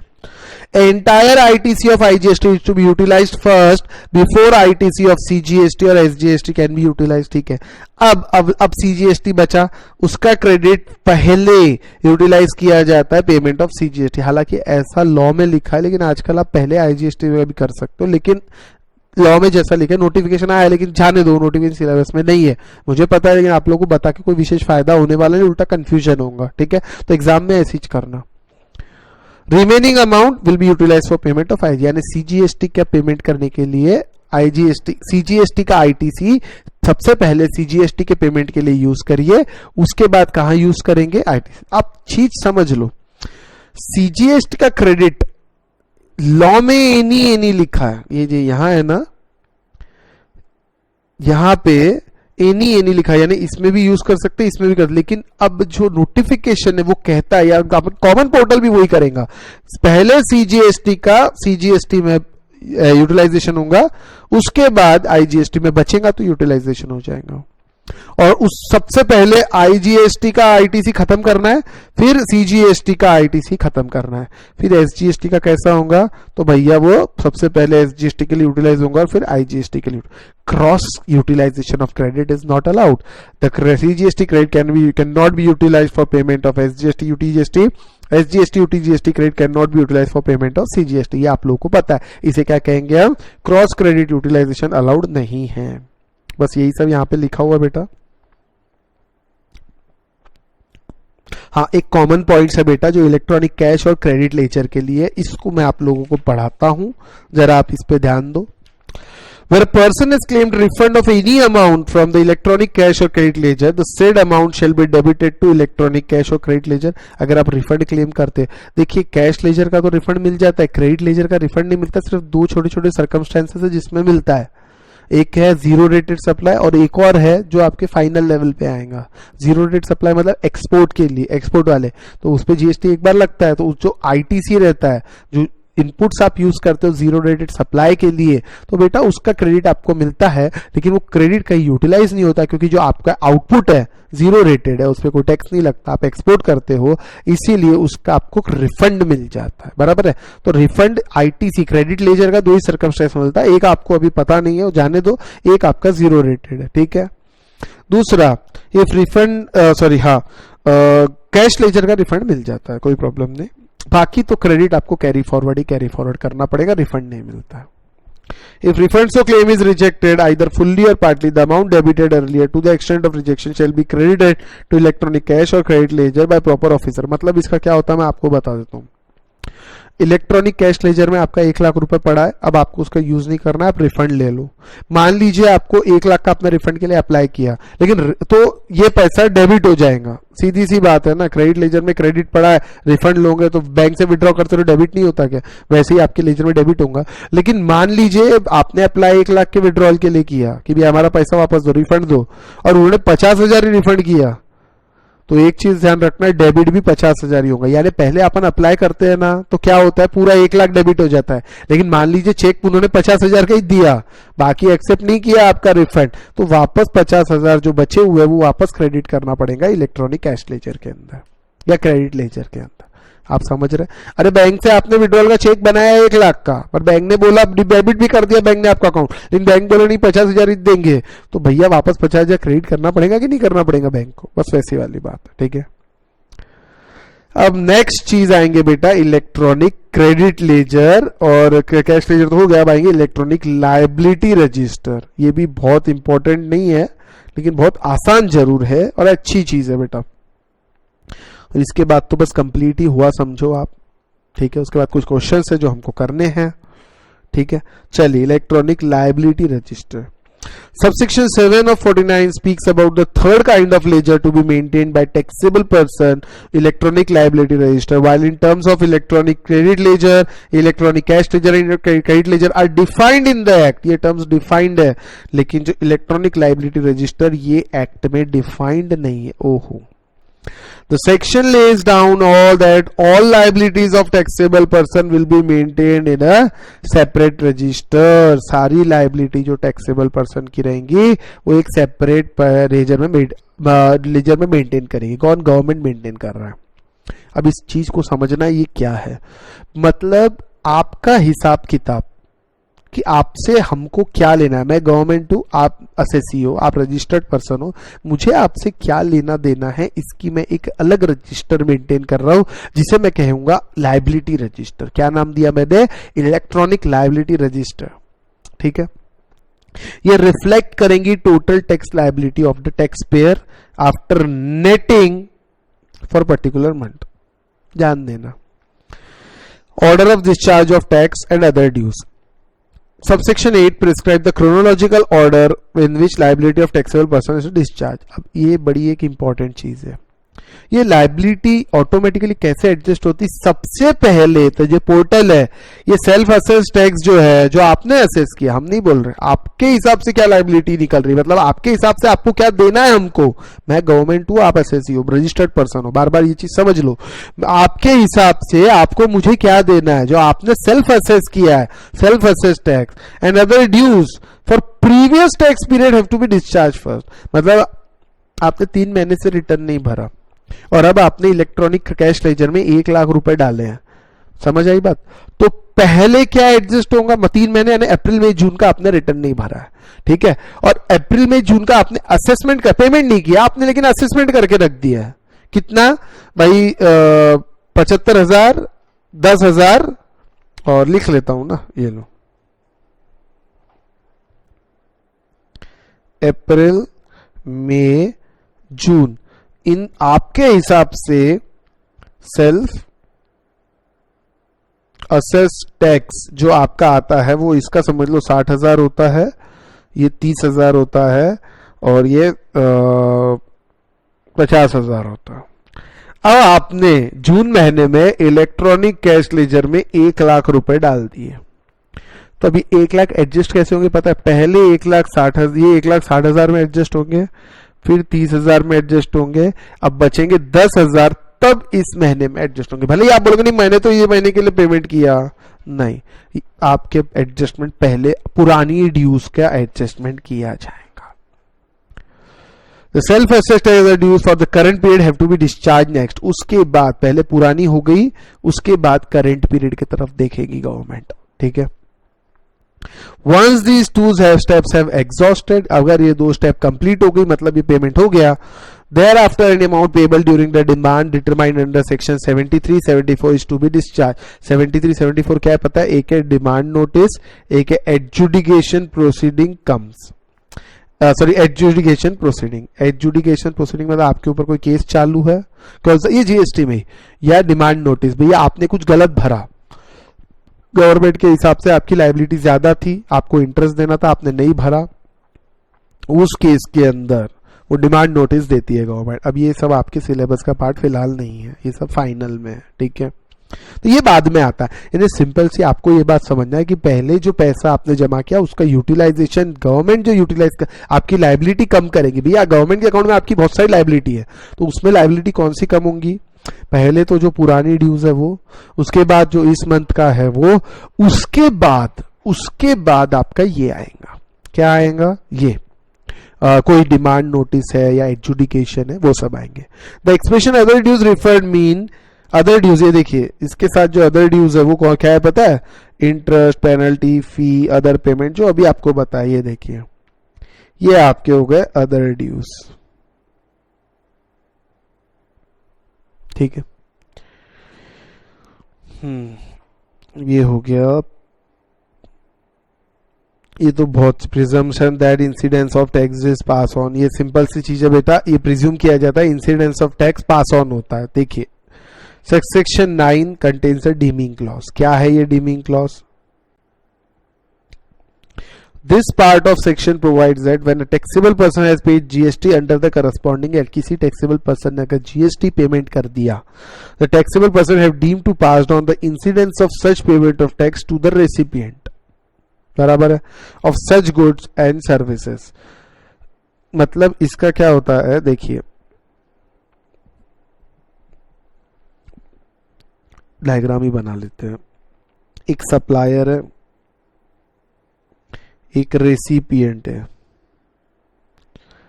सप्लायर ने रेसिपिएंट को 1,00,000 के गुड्स भेजा और उसके ऊपर 18% जीएसटी के हिसाब से 18,000 रुपए जीएसटी लगाया, और ये 18,000 ये सप्लायर गवर्नमेंट को पे कर देता है। गवर्नमेंट को पे कर देता है कितने? 18,000। कलेक्ट किससे? ऑब्वियसली रेसिपिएंट से कलेक्ट करके। अब जो इंसिडेंस ऑफ टैक्स है, रेसिपिएंट ने टैक्स पे किया ना, देखिए टैक्स किसने पे किया? रेसिपिएंट ने। सप्लायर की जेब से थोड़ी गया, सप्लायर ने तो गुड्स बेचे, रेसिपिएंट से कलेक्ट किया और गवर्नमेंट को दिया। तो जैसे ही ये प्राणी गवर्नमेंट को 18,000 देगा, जो इंसिडेंस ऑफ टैक्स है ये 18,000 पेमेंट का, ये रेसिपिएंट को पास ऑन कर दिया जाएगा। बस इसका मतलब ये एक डीमिंग फ्रिक्शन है कि हाँ सप्लायर ने हमको दे दिया ना, मतलब रेसिपिएंट ने हमको दे दिया, क्योंकि इसका क्रेडिट कौन लेने वाला है? रेसिपिएंट लेने वाला है। क्रेडिट किसको मिलेगा? पेमेंट का। आईटीसी किसको मिलेगा? रेसिपिएंट को मिलेगा। ये पैसा तो रेसिपिएंट के जेब से गया ना यार, कम ऑन। 1,00,000 प्लस 18,000 पैसा किसने दिया? 1,18,000 रेसिपिएंट ने दिया। वो रेसिपिएंट से कलेक्ट करके सप्लायर ने गवर्नमेंट को दिया। इतना ही काम किया ना सप्लायर ने, और क्या किया? बराबर है। तो गवर्नमेंट को पे किया तो ऐसा बोलेंगे कि सप्लायर ने पे किया, वाह वाह सप्लायर शाबाश तूने पे किया। तूने खाली कलेक्ट किया है, पे तो रेसिपिएंट ने किया ना। तो जो इंसिडेंस है, जो क्रेडिट है, वो किसको मिलेगा? रेसिपिएंट को दिया जाएगा। लेकिन कब देंगी गवर्नमेंट? जब हमको पैसा मिलेगा तब। तूने कलेक्ट किया और हमको नहीं दिया तो भैया वैसा नहीं होता, हमको मिलेगा तो क्रेडिट देंगे। बताया था ये आपको। मतलब इसके अंदर क्या है, सप्लायर अगर बदमाश निकल गया तो फिर आपकी बैंड बजेगी, गवर्नमेंट कुछ नहीं करती। ये मैंने बताया भी था, गवर्नमेंट बोलती है अच्छे सप्लायर से काम करो भैया, तुम हमको नहीं पता, सप्लायर ने धोखा दिया तो हम तुमको धोखा दे देंगे, हम क्रेडिट नहीं देंगे। ये प्रॉब्लम है, हालांकि ये गलत है। लोग बड़े नाराज है, अरे यार उसकी गलती की सजा हमको दे रहे हैं आप, उसको पकड़ो ना तुम। लेकिन अब क्या करें, अभी तक तो ऐसा कुछ आया नहीं है। ठीक है, हाँ तो ये हो गया आपका। चलिए अब आगे थोड़ा सा और चलेंगे।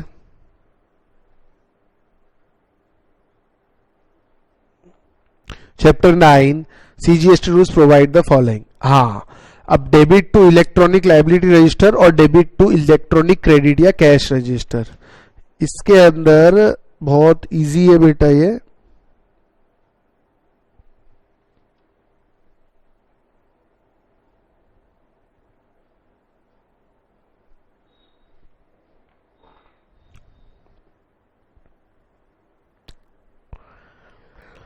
सबसे पहले तो इलेक्ट्रॉनिक लाइबिलिटी रजिस्टर की मैं बात करूंगा।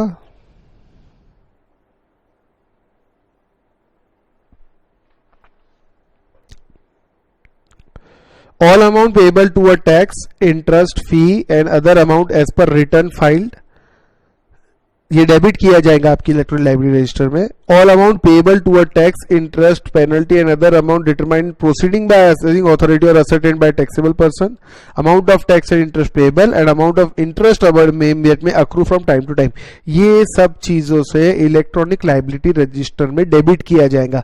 देखिए, इलेक्ट्रॉनिक लाइबिलिटी रजिस्टर गवर्नमेंट बना रही है अपने बुक्स में आपका अकाउंट, और डेबिट कर रही मतलब गवर्नमेंट को आपसे लेना है, यानी आपके बुक्स में आपकी लायबिलिटी है लेकिन गवर्नमेंट के बुक्स में डेबिट हो रहा है, मतलब गवर्नमेंट को आपसे लेना है। अरे मैं गवर्नमेंट हूं, मेरे बुक्स में मैंने आपका अकाउंट अगर डेबिट किया तो मेरे लिए तो एसेट होगा ना, डेबिट बैलेंस है ना यार, all asset shows debit balance, बचपन में पढ़े हैं, समझ में आ रहा नहीं आ रहा?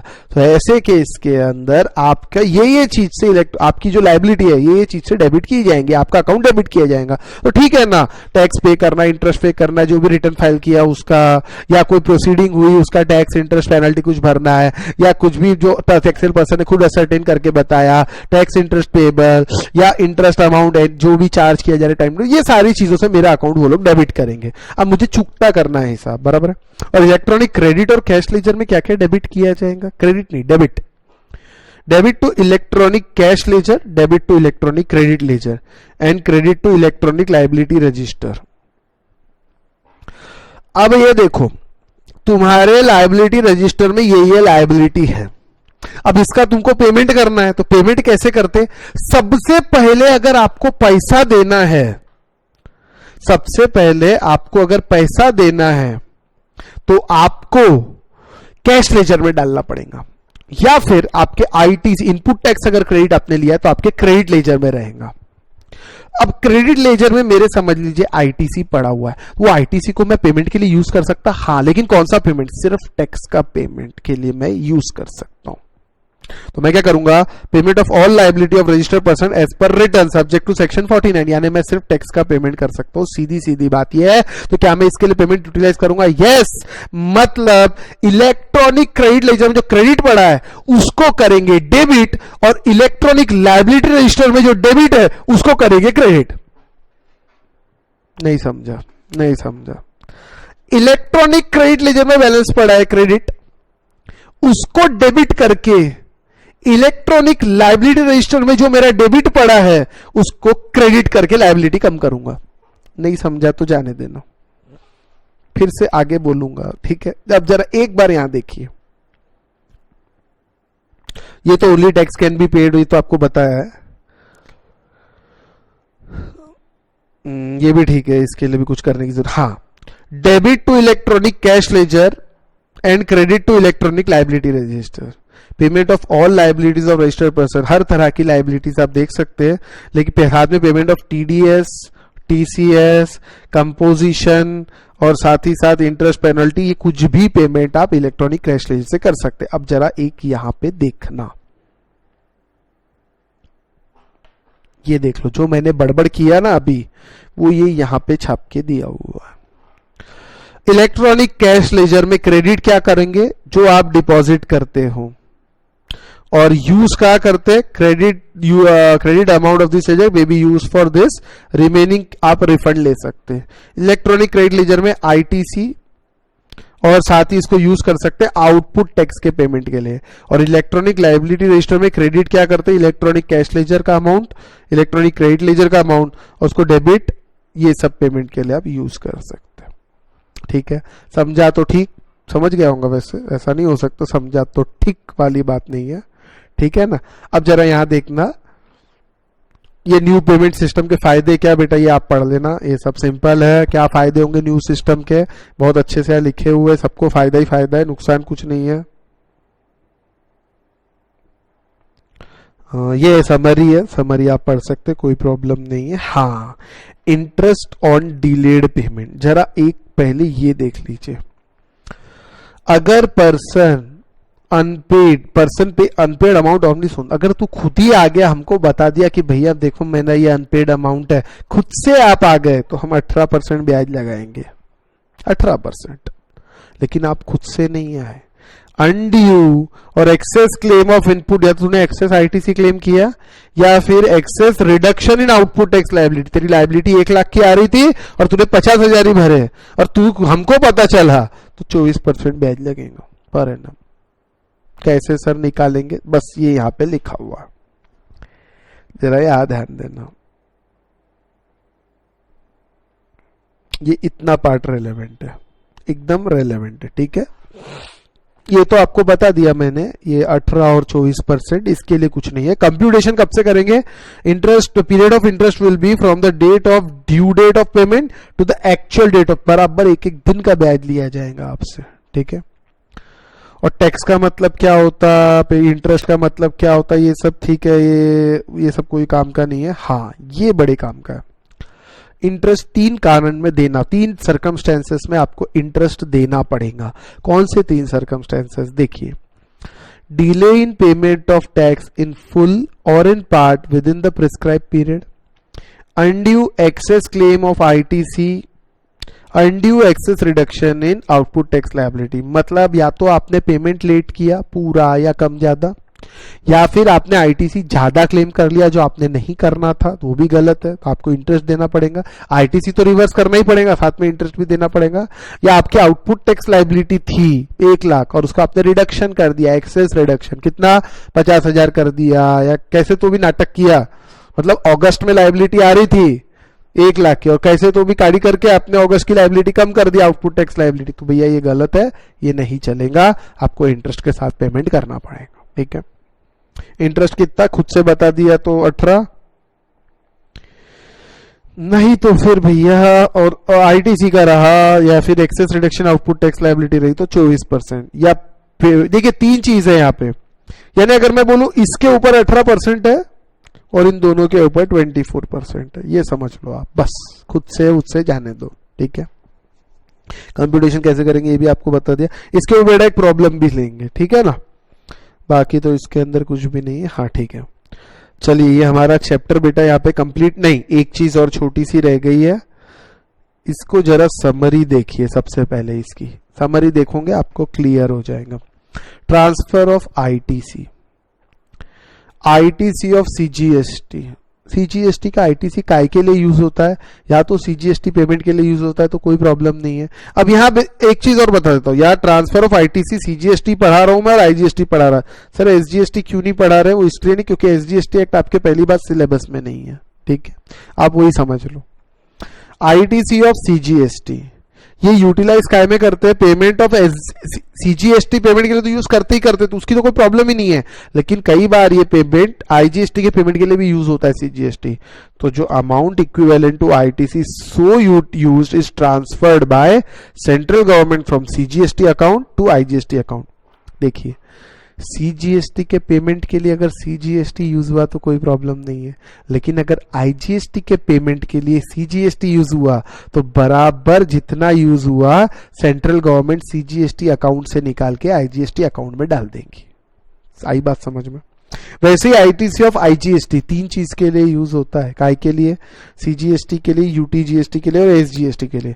तो अगर सीजीएसटी और यूटीजीएसटी के लिए यूज होता है तो amount of equivalent of ITC is transferred by central government from IGST account to CGST या यूटीजीएसटी अकाउंट, और amount equivalent to ITC so transferred by CGST by central from IGST account to respective respective SGST account. मतलब IGST का ITC अगर CGST के payment में use हुआ है, UTGST के पेमेंट में यूज हुआ है या एसजीएसटी के पेमेंट में यूज हुआ है, तो बराबर गवर्नमेंट क्या करेंगी, आईजीएसटी के अकाउंट से उतना पैसा निकाल के सीजीएसटी को दे देंगी, यूटीजीएसटी को दे देंगी और एसजीएसटी को दे देंगी, रिस्पेक्टिव स्टेट्स को।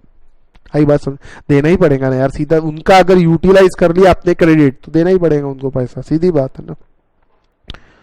क्योंकि आईटीसी ऑफ आईजीएसटी यानी सेंट्रल गवर्नमेंट के पास पैसा पड़ा है और आप यूटिलाइज कर रहे हो एसजीएसटी के पेमेंट के लिए, कर सकते हो, कोई प्रॉब्लम नहीं है, कर सकते हैं। लेकिन स्टेट गवर्नमेंट को पैसा देना पड़ेगा कि नहीं देना पड़ेगा, देना पड़ेगा ना। तो कौन से अकाउंट से निकलेगा, कम ऑन, पैसा किस अकाउंट में क्रेडिट पड़ा है, आईजीएसटी अकाउंट में, और कहां यूज किया है, कहां दिया है आपने पैसा, एसजीएसटी। अरे तो एसजीएसटी से पैसा, आईजीएसटी से पैसा निकाल के एसजीएसटी को देना पड़ेगा कि नहीं देना पड़ेगा, समझ आ रही बात। वैसा सॉरी, अब कुछ क्वेश्चंस है बेटा, ये तो सॉल्व क्वेश्चंस तो आपके लिए है, अनसॉल्व मैं आप लोगों को कराने की कोशिश करता हूं, ठीक है। एग्जाम में कुछ आरटीपी के क्वेश्चन है यहाँ पे 3, और उसके बाद 2 एग्जाम के क्वेश्चन है। ये नवंबर 2018, नवंबर 2019, और ये जो ग्रे लिमिटेड है ये बेटा 8 मार्क के लिए आया था, यहाँ पे गलती से लिख दिया 8 के लिए ना, ये 8 मार्क के लिए आया था। अब भी रिसेंट लास्ट एग्जाम है सीए इंटर नवंबर 2019 एग्जाम में 8 मार्क के लिए आया है, ठीक है। तो चलिए एक एक क्वेश्चन सॉल्व करने की कोशिश करते हैं।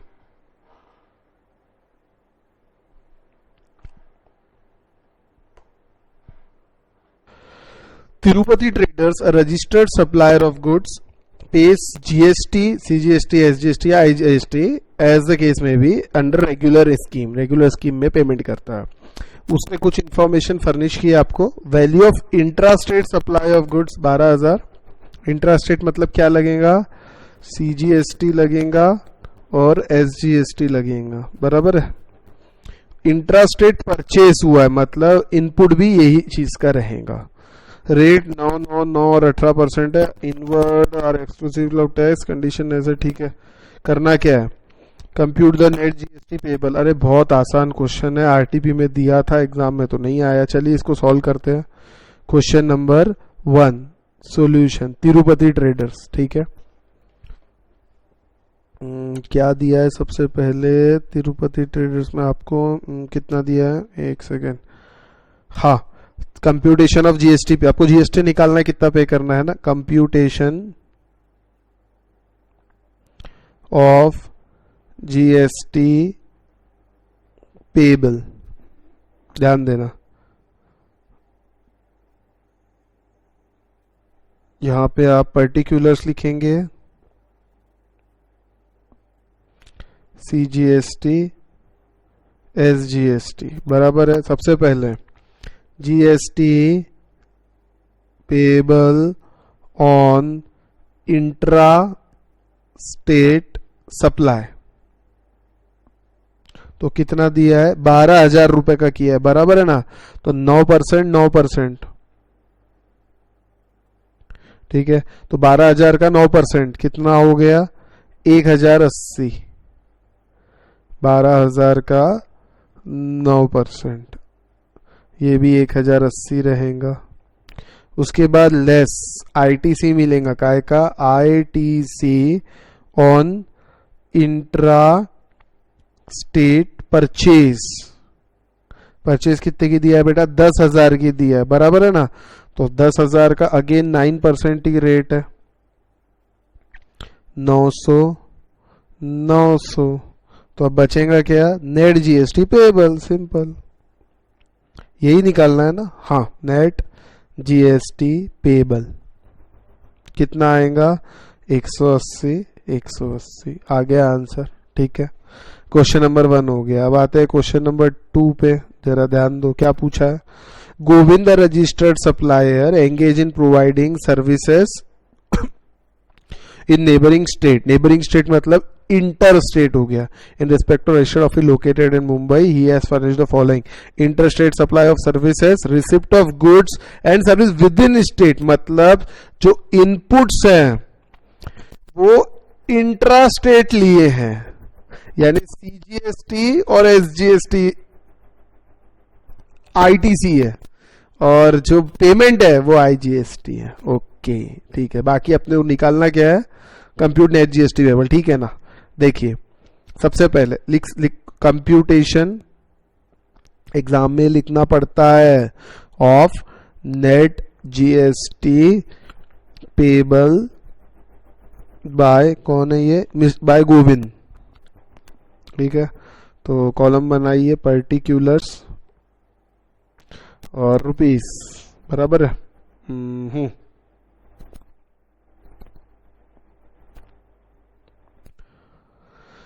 चलिए सबसे पहले आईजीएसटी लगेगा, है ना, IGST eight the rate 18% on inter state supply.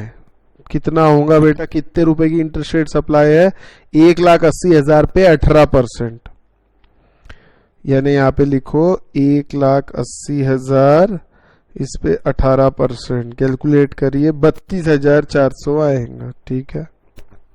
अब इनपुट टैक्स क्रेडिट लेस, सबसे पहले सीजीएसटी का क्रेडिट यूनिट है। देखिए सीजीएसटी और एसजीएसटी को आईजीएसटी पेमेंट के लिए आप यूज कर सकते हो, ये आपको पता है।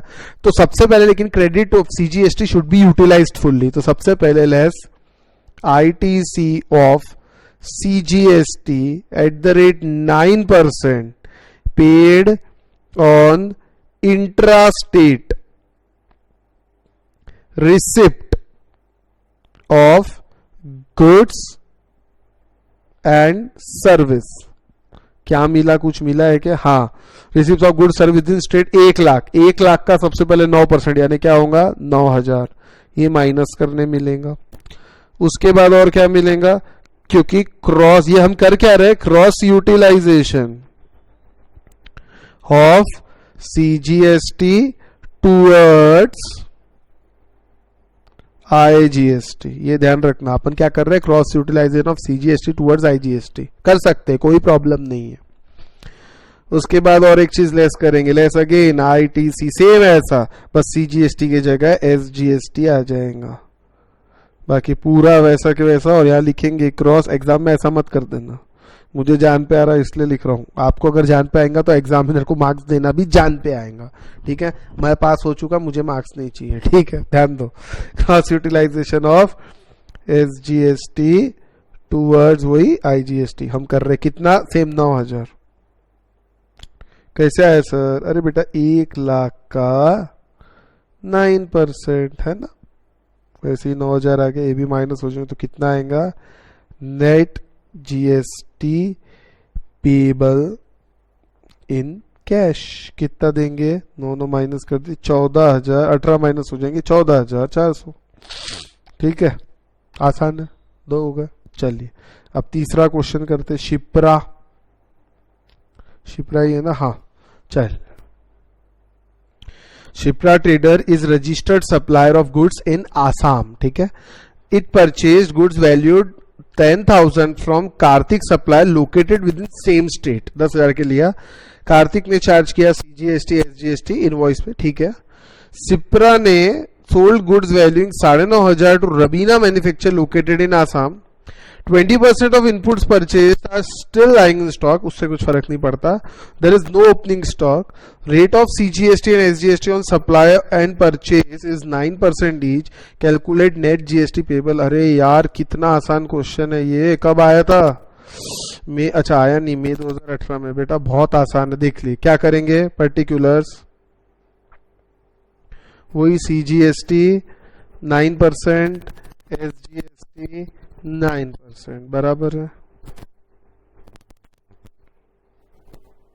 अब सबसे पहले GST payable on outward supply, GST on intra, Assam में बेचा उसने है ना, intra state, GST payable on intra state supply of goods, intra state supply पे कितना, तो क्या दिया हुआ है आपको क्वेश्चन के अंदर, उसने गुड्स दिया 9,500 के, तो 9,500 का 9% कितना होगा 855, ये भी 855 हो गया। ITC less ITC on intra state purchase, अब भैया कुछ पड़ा है स्टॉक में, तो क्या आईटीसी पूरा नहीं ले सकते क्या? नहीं, ऐसा कुछ नहीं, स्टॉक में पड़ा रहे उससे मतलब नहीं, आईटीसी की कंडीशंस पूरी होनी चाहिए, 4 कंडीशंस प्लस 2, तो आप ले सकते हो। कंडीशंस पूरी फुलफिल हो रही, हम ये मानेंगे, तो 10,000 का 9% कितना होगा?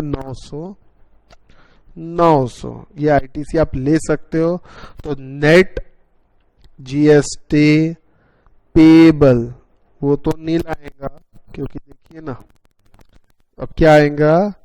आईटीसी टू बी रिफंड मिलता है नहीं, carry forward in electronic credit laser, कितना कितना? 45 का कैरी फॉरवर्ड कर लीजिए, क्या प्रॉब्लम है? कोई दिक्कत नहीं। चलिए ये भी हो गया। अगले क्वेश्चन पे चलते हैं बेटा। Message J and company a chartered accountants, a partnership firm है, having its registered office, head office in Mumbai and registered under GST Act in state of Maharashtra, ठीक है, only यानी महाराष्ट्र में registered है। It does not have any branches in other state. The gross receipts of the firm in financial year 18-19 was 60 lakhs. Firm has submitted the following info for month of August 2019, ठीक है। Professional services provided and bills raised during the month for providing services of ITR filing and income tax consultancy amount excluding GST यानी 1 लाख, इसके ऊपर GST अलग है, 18% है बेटा इस पे। Internal audit of X Private Limited at their office in Mumbai registered Maharashtra 50,000, ठीक है। Statutory services provided to Messrs Tirupati Trading Private at Ahmedabad registered in the state of Gujarat, इसके ऊपर IGST लगेगा 70,000 रुपए पे। चलिए ठीक है, तो अगर मैं कैलकुलेशन करूं तो एक कैलकुलेशन तो मैं पहले कर सकता हूं। देखिए क्वेश्चन नंबर 4, सबसे पहले नेट जीएसटी का कैलकुलेशन करना पड़ेगा। कंप्यूटेशन, देखिए सॉल्यूशन समझ लो, कंप्यूटेशन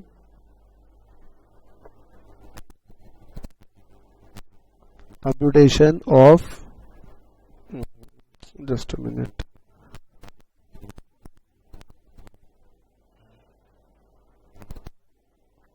computation of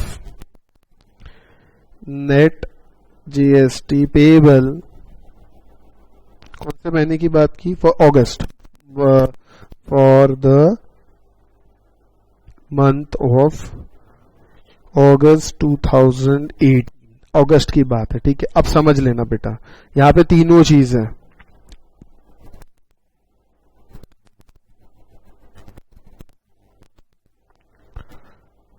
पर्टिकुलर्स,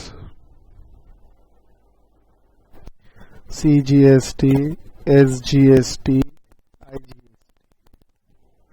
सबसे पहले इसने क्या किया? देखिए क्या किया, प्रोफेशनल सर्विस कहां दिया? इन मुंबई, कितने की? 1 लाख की सर्विस दिया। जीएसटी कितना होगा? क्या लगाएगा? एट द रेट 9%, तो यहाँ पे 9,000, अरे एट द रेट 18% है, सॉरी, लेकिन 9% सीजीएसटी 9% और एसजीएसटी 9% होगा ना, और ये पूरा 18% होगा। तो ये आउटपुट, ये इतना लायबिलिटी, इसको पेमेंट करना है। आई बात समझ में? ध्यान देना।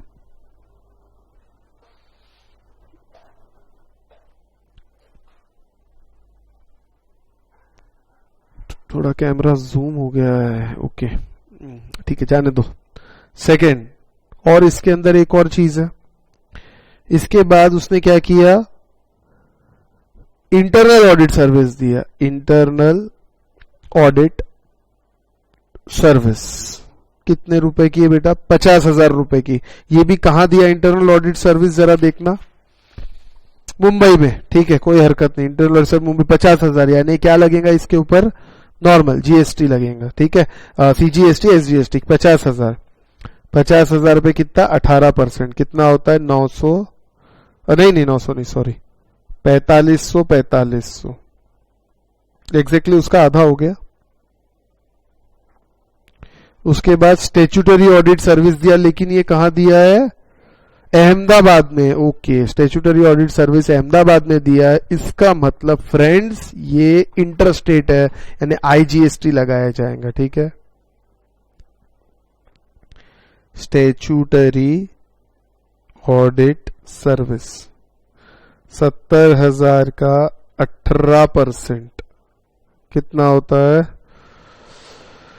70,000 इंटू 18%, 12,600, ठीक है, 12,600। ये आपकी टोटल लाइबिलिटी है, टोटल जीएसटी लाइबिलिटी। क्वेश्चन बड़ा दिखता है लेकिन रहता नहीं है।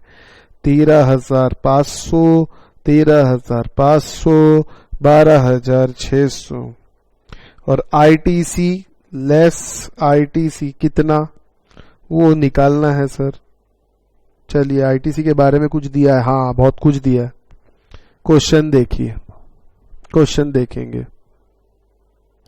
क्वेश्चन में आपको दिया हुआ है पूरी डिटेल, ठीक है। Firm has also furnished for the month of August service avail from courier agency, credit मिलता है 450, 450, ठीक है। Railway travelling expense from Mumbai to Ahmedabad and return ticket for conducting of audit of messrs Tirupati, बेटा इसका तो आईजीएसटी रहेगा, ये भी मिलेगा। Service avail from another professional firm at Mumbai, amount is paid without TDS, उससे अपने को क्या करना है, क्रेडिट कितना मिलेगा total from another professional at Mumbai, ठीक है। अब आपने 20,000 रुपए का, उसके ऊपर आपको 1800 और 1800 टोटल पेमेंट, मतलब टोटल सीजीएसटी और एसजीएसटी का क्रेडिट मिला, ठीक है। अब आपके पास ये क्रेडिट अवेलेबल है, ठीक है। अब आपको करना क्या है, देखिए आपको 12,600 का पेमेंट करना है आईजीएसटी का, और 13,500 आपको एसजीएसटी का पेमेंट करना है, ठीक है। तो आप इसके अंदर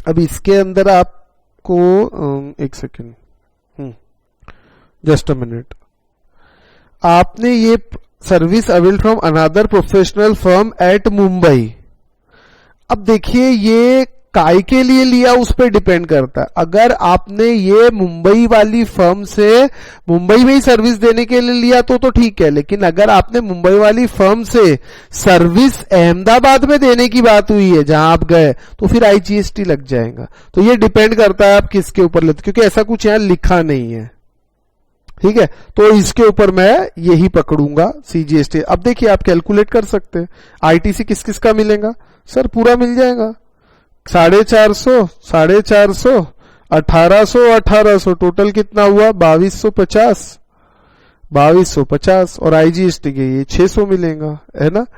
या माइनस कर दीजिए, 600 ये आईटीसी मिल गया, और 2250 ये मिल गया, 2250 ये मिल गया, तो बचा आएगा आपका, माइनस करेंगे तो कितना आएगा, 13,500 में से 2250 गए, 11,250 नेट जीएसटी लाइबिलिटी,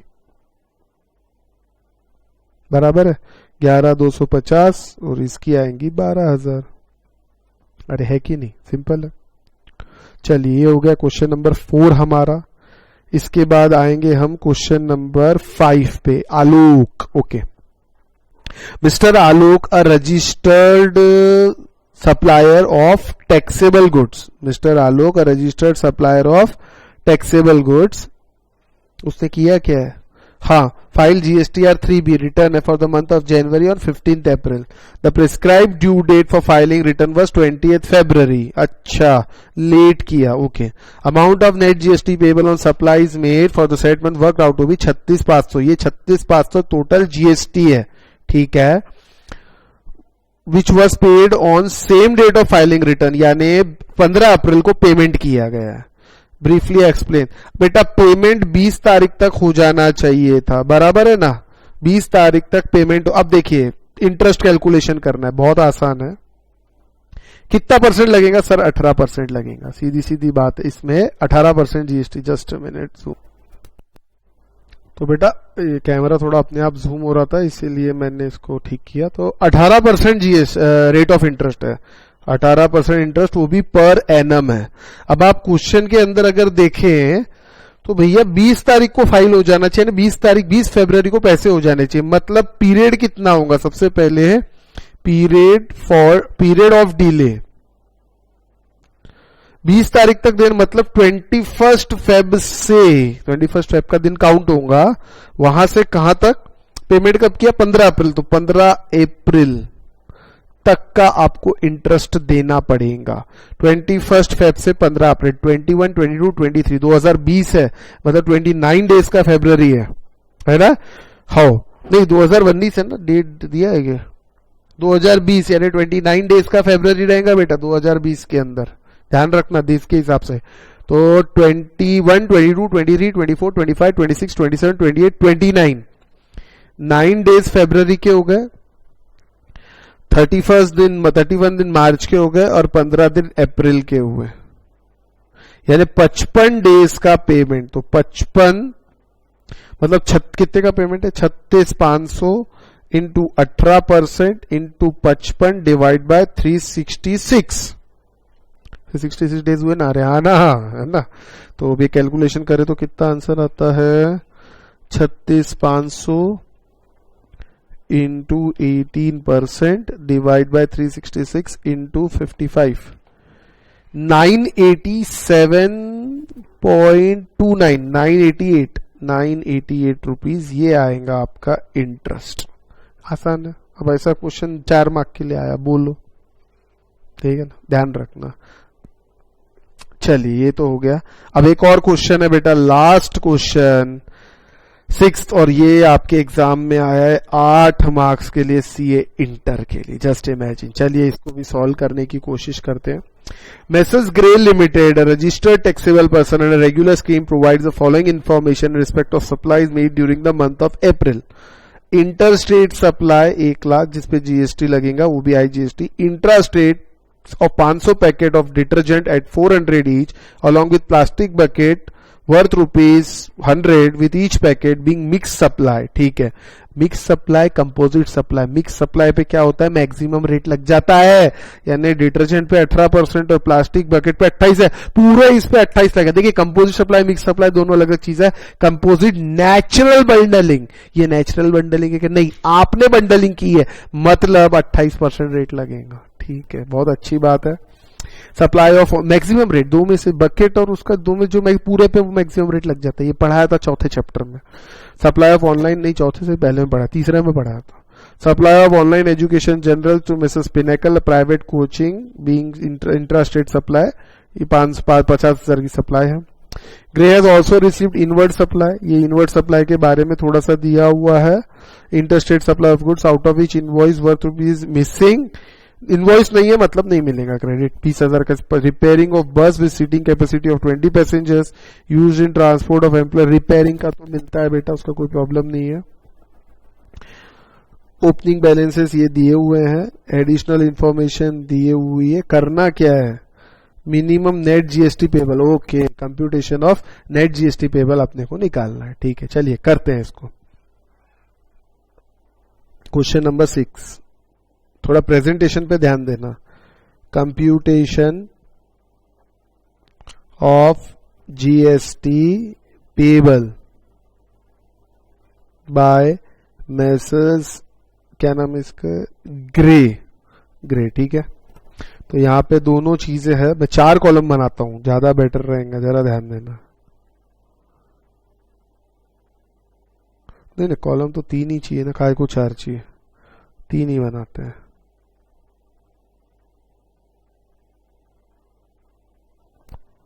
वही हिसाब से चलेंगे अपना।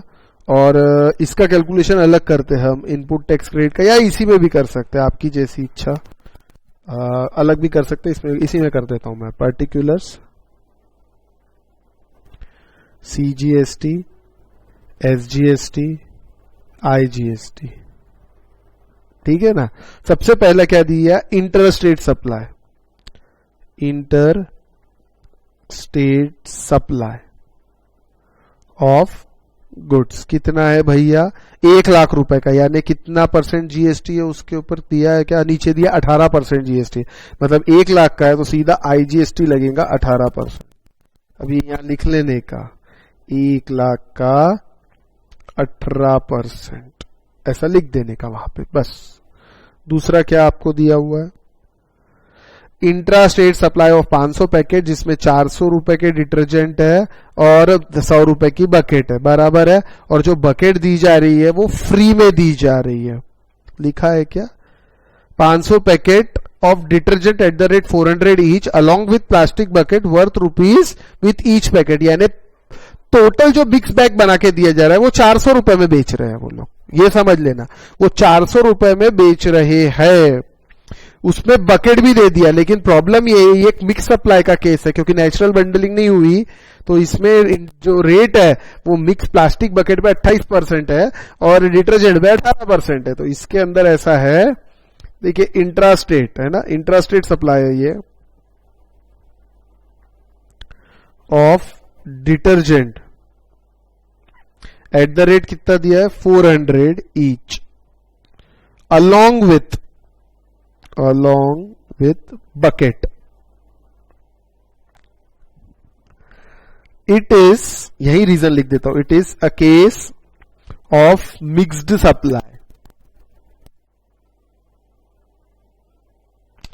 Hence, rate of GST on detergent or bucket which is maximum, whichever is higher will be taken on full supply value. Supply value कितनी है 400 इंटू कितने सप्लाई किए 500, यानी कितनी हुई 2 लाख।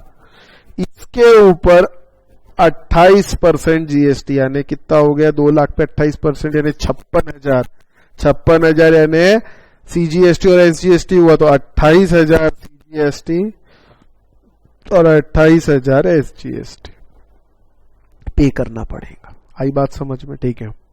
उसके बाद 50,000 रुपए का ऑनलाइन एजुकेशन, ठीक है, ये 18% लगेगा, ठीक है। 50,000 पर 18% 9,000, मैं यही लिख देता हूं इसको। सप्लाई ऑफ, ये ऑनलाइन एजुकेशन जनरली आप लिख सकते, तो कितना होगा 50,000 का 18% यानी ये हो जाएगा 4500 और ये भी 4500 सीजीएसटी। अब इसकी टोटल मार दो बेटा, कम ऑन, टोटल कितना हो गया आपका 32,500 और 18,000, ये आपकी जीएसटी लाइबिलिटी है। तो इसको मैं नाम देता हूं टोटल आउटपुट टैक्स लाइबिलिटी। कितनी हुई 32,500 और 18,000, ठीक है ना। ये सीजीएसटी था, ये एसजीएसटी और ये आईजीएसटी। मैं इसी को आगे कंटिन्यू कर रहा हूं, आप भी एग्जाम में ऐसा कर सकते हो, कोई प्रॉब्लम नहीं है। ये आपका यहां तक काम हो गया, बराबर है। अब इनपुट टैक्स क्रेडिट की बात करेंगे, ठीक है। Input tax credit, opening balance कुछ दिया हुआ है क्वेश्चन में दिया, यस। इनपुट टैक्स, ओहो जस्ट अ मिनट फ्रेंड्स, हाँ इनपुट टैक्स क्रेडिट क्या दिया है, ओपनिंग बैलेंस, हाँ ओपनिंग बैलेंस 5,000 दिया है सीजीएसटी, 5,000 दिया है एसजीएसटी और 40,000 दिया है आईजीएसटी। ओके, बहुत सारा दिया है, ओपनिंग बैलेंस इतना है। और कुछ इनपुट टैक्स क्रेडिट भी मिलेंगे, हाँ परचेज किया है, इसमें ऐड कर दो सबसे पहले आईटीज कैलकुलेशन में, ऐड परचेसेस। क्या परचेज किया है 50,000 का परचेज, सॉरी 70,000 का सबसे पहले परचेज किया है 70,000, लेकिन 20,000 के इनवॉइस मिसिंग है। इनवॉइस क्रेडिट लेने के लिए बहुत जरूरी है, यानी 50,000 का ही क्रेडिट मिलेगा। किससे खरीदा भैया, इंटरस्टेट परचेज पहला है इंटरस्टेट। अब ये इंटरस्टेट परचेज है, मतलब इस पे आईजीएसटी लगेगा, यानी 50,000 का 18%, 9,000 का और क्रेडिट मिलेगा। वेरी गुड, बढ़ गया 9,000 क्रेडिट, ठीक है। और क्या ऐड करूं, रिपेयरिंग ऑफ बस, इसका भी मिलता है। कितनी की रिपेयरिंग हुई भैया 50,000 की रिपेयरिंग हुई, रिपेयरिंग, ये पहला परचेज है, दूसरा रिपेयरिंग 50,000 रुपए की रिपेयरिंग है, कहां हुई है, 50,000 की रिपेयरिंग कहां हुई है, ये हुई है आपके इसमें ही, मुंबई में ही है ना, हाँ नॉर्मल, मतलब कौन सा स्टेट है भैया, वही सेम स्टेट में समझ लो, तो आईजीएसटी लगे, सॉरी सीजीएसटी एसजीएसटी लगेगा 18%, कितना होता है 45, नहीं 4500 है ना, 4500 ना, तो 9,000 का आता था 4500। तो total ITC available, total ITC available, तो टोटल आईटीसी अवेलेबल हो गया 9,500, 9,500 और 49,000। अब इसको मुझे करना है यूटिलाइज्ड। अब देखना, पहले तो ऐसे ही बैलेंस टैक्स पेएबल, सीजीएसटी को सीजीएसटी में यूज कर लेता, एसजीएसटी को एसजीएसटी में, आईजीएसटी को आईजीएसटी में यूज कर लेता। तो बैलेंस टैक्स पेएबल, तो बेटा पेएबल इसमें तो कुछ नहीं रहेगा, इसमें उल्टा क्रेडिट बचेगा।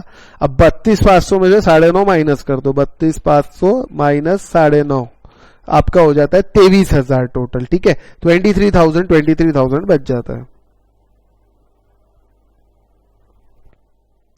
अब बैलेंस कितना बच रहा है इसके अंदर, जरा ध्यान देना, 49 माइनस 18,000 यानी 31,000 का बैलेंस यहां बच गया। इसे मैं कहूंगा क्रॉस बैलेंस टैक्स पेएबल, ठीक है ना, बैलेंस टैक्स पेएबल ये आपका आ गया।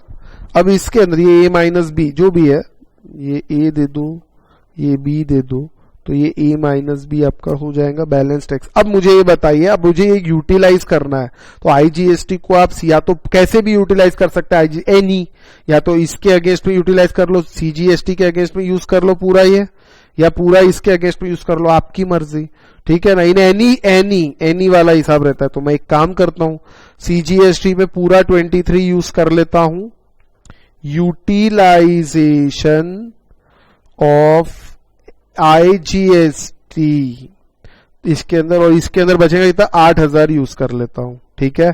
तो ये लायबिलिटी मेरी नील, ये तो वैसे भी नील थी, इसके अंदर आएंगी 23,000 में से 8,000 गए, यानी 15,000 की मेरी ये लायबिलिटी आ जाएगी, यानी ये आएगा नेट जीएसटी पेबल थ्रू। अब ये पैसे कैसे भरेंगे, इलेक्ट्रॉनिक कैश लेजर, 15,000 आपको ये भरना पड़ेगा, सीधी सी बात। यानी मेजर हेड कौन सा हो गया यहाँ पे, 15,000 एसजीएसटी मेजर हेड हुआ, अगेंस्ट आउटपुट टैक्स हो गया माइनर हेड। अरे हाँ या ना, ये ऐसे करना पड़ेगा, ये देखिए, ये मेजर हेड माइनर हेड, अब आपको ये सिलेक्ट करना पड़ेगा और उसमें ये सिलेक्ट करना पड़ेगा जीएसटी पोर्टल पे जाके। आई बात समझ में। चलिए दोस्तों, तो ये भी हमारे पूरे सारे क्वेश्चंस मैंने आपको कराया, आप इसको कॉपी कर लियो, इसी हिसाब से एग्जाम में ये सब बराबर लिखना पड़ता है, थोड़ा मैंने फास्ट लिख दिया, आपको बराबर लिखना है, ठीक है। तो चलिए दोस्तों, आज यही रुकते हैं, अब अपना कंप्लीट हो गया ये चैप्टर। नेक्स्ट लेक्चर में हम रिटर्न्स वाला चैप्टर अपना कंप्लीट करेंगे, ठीक है। Till then bye.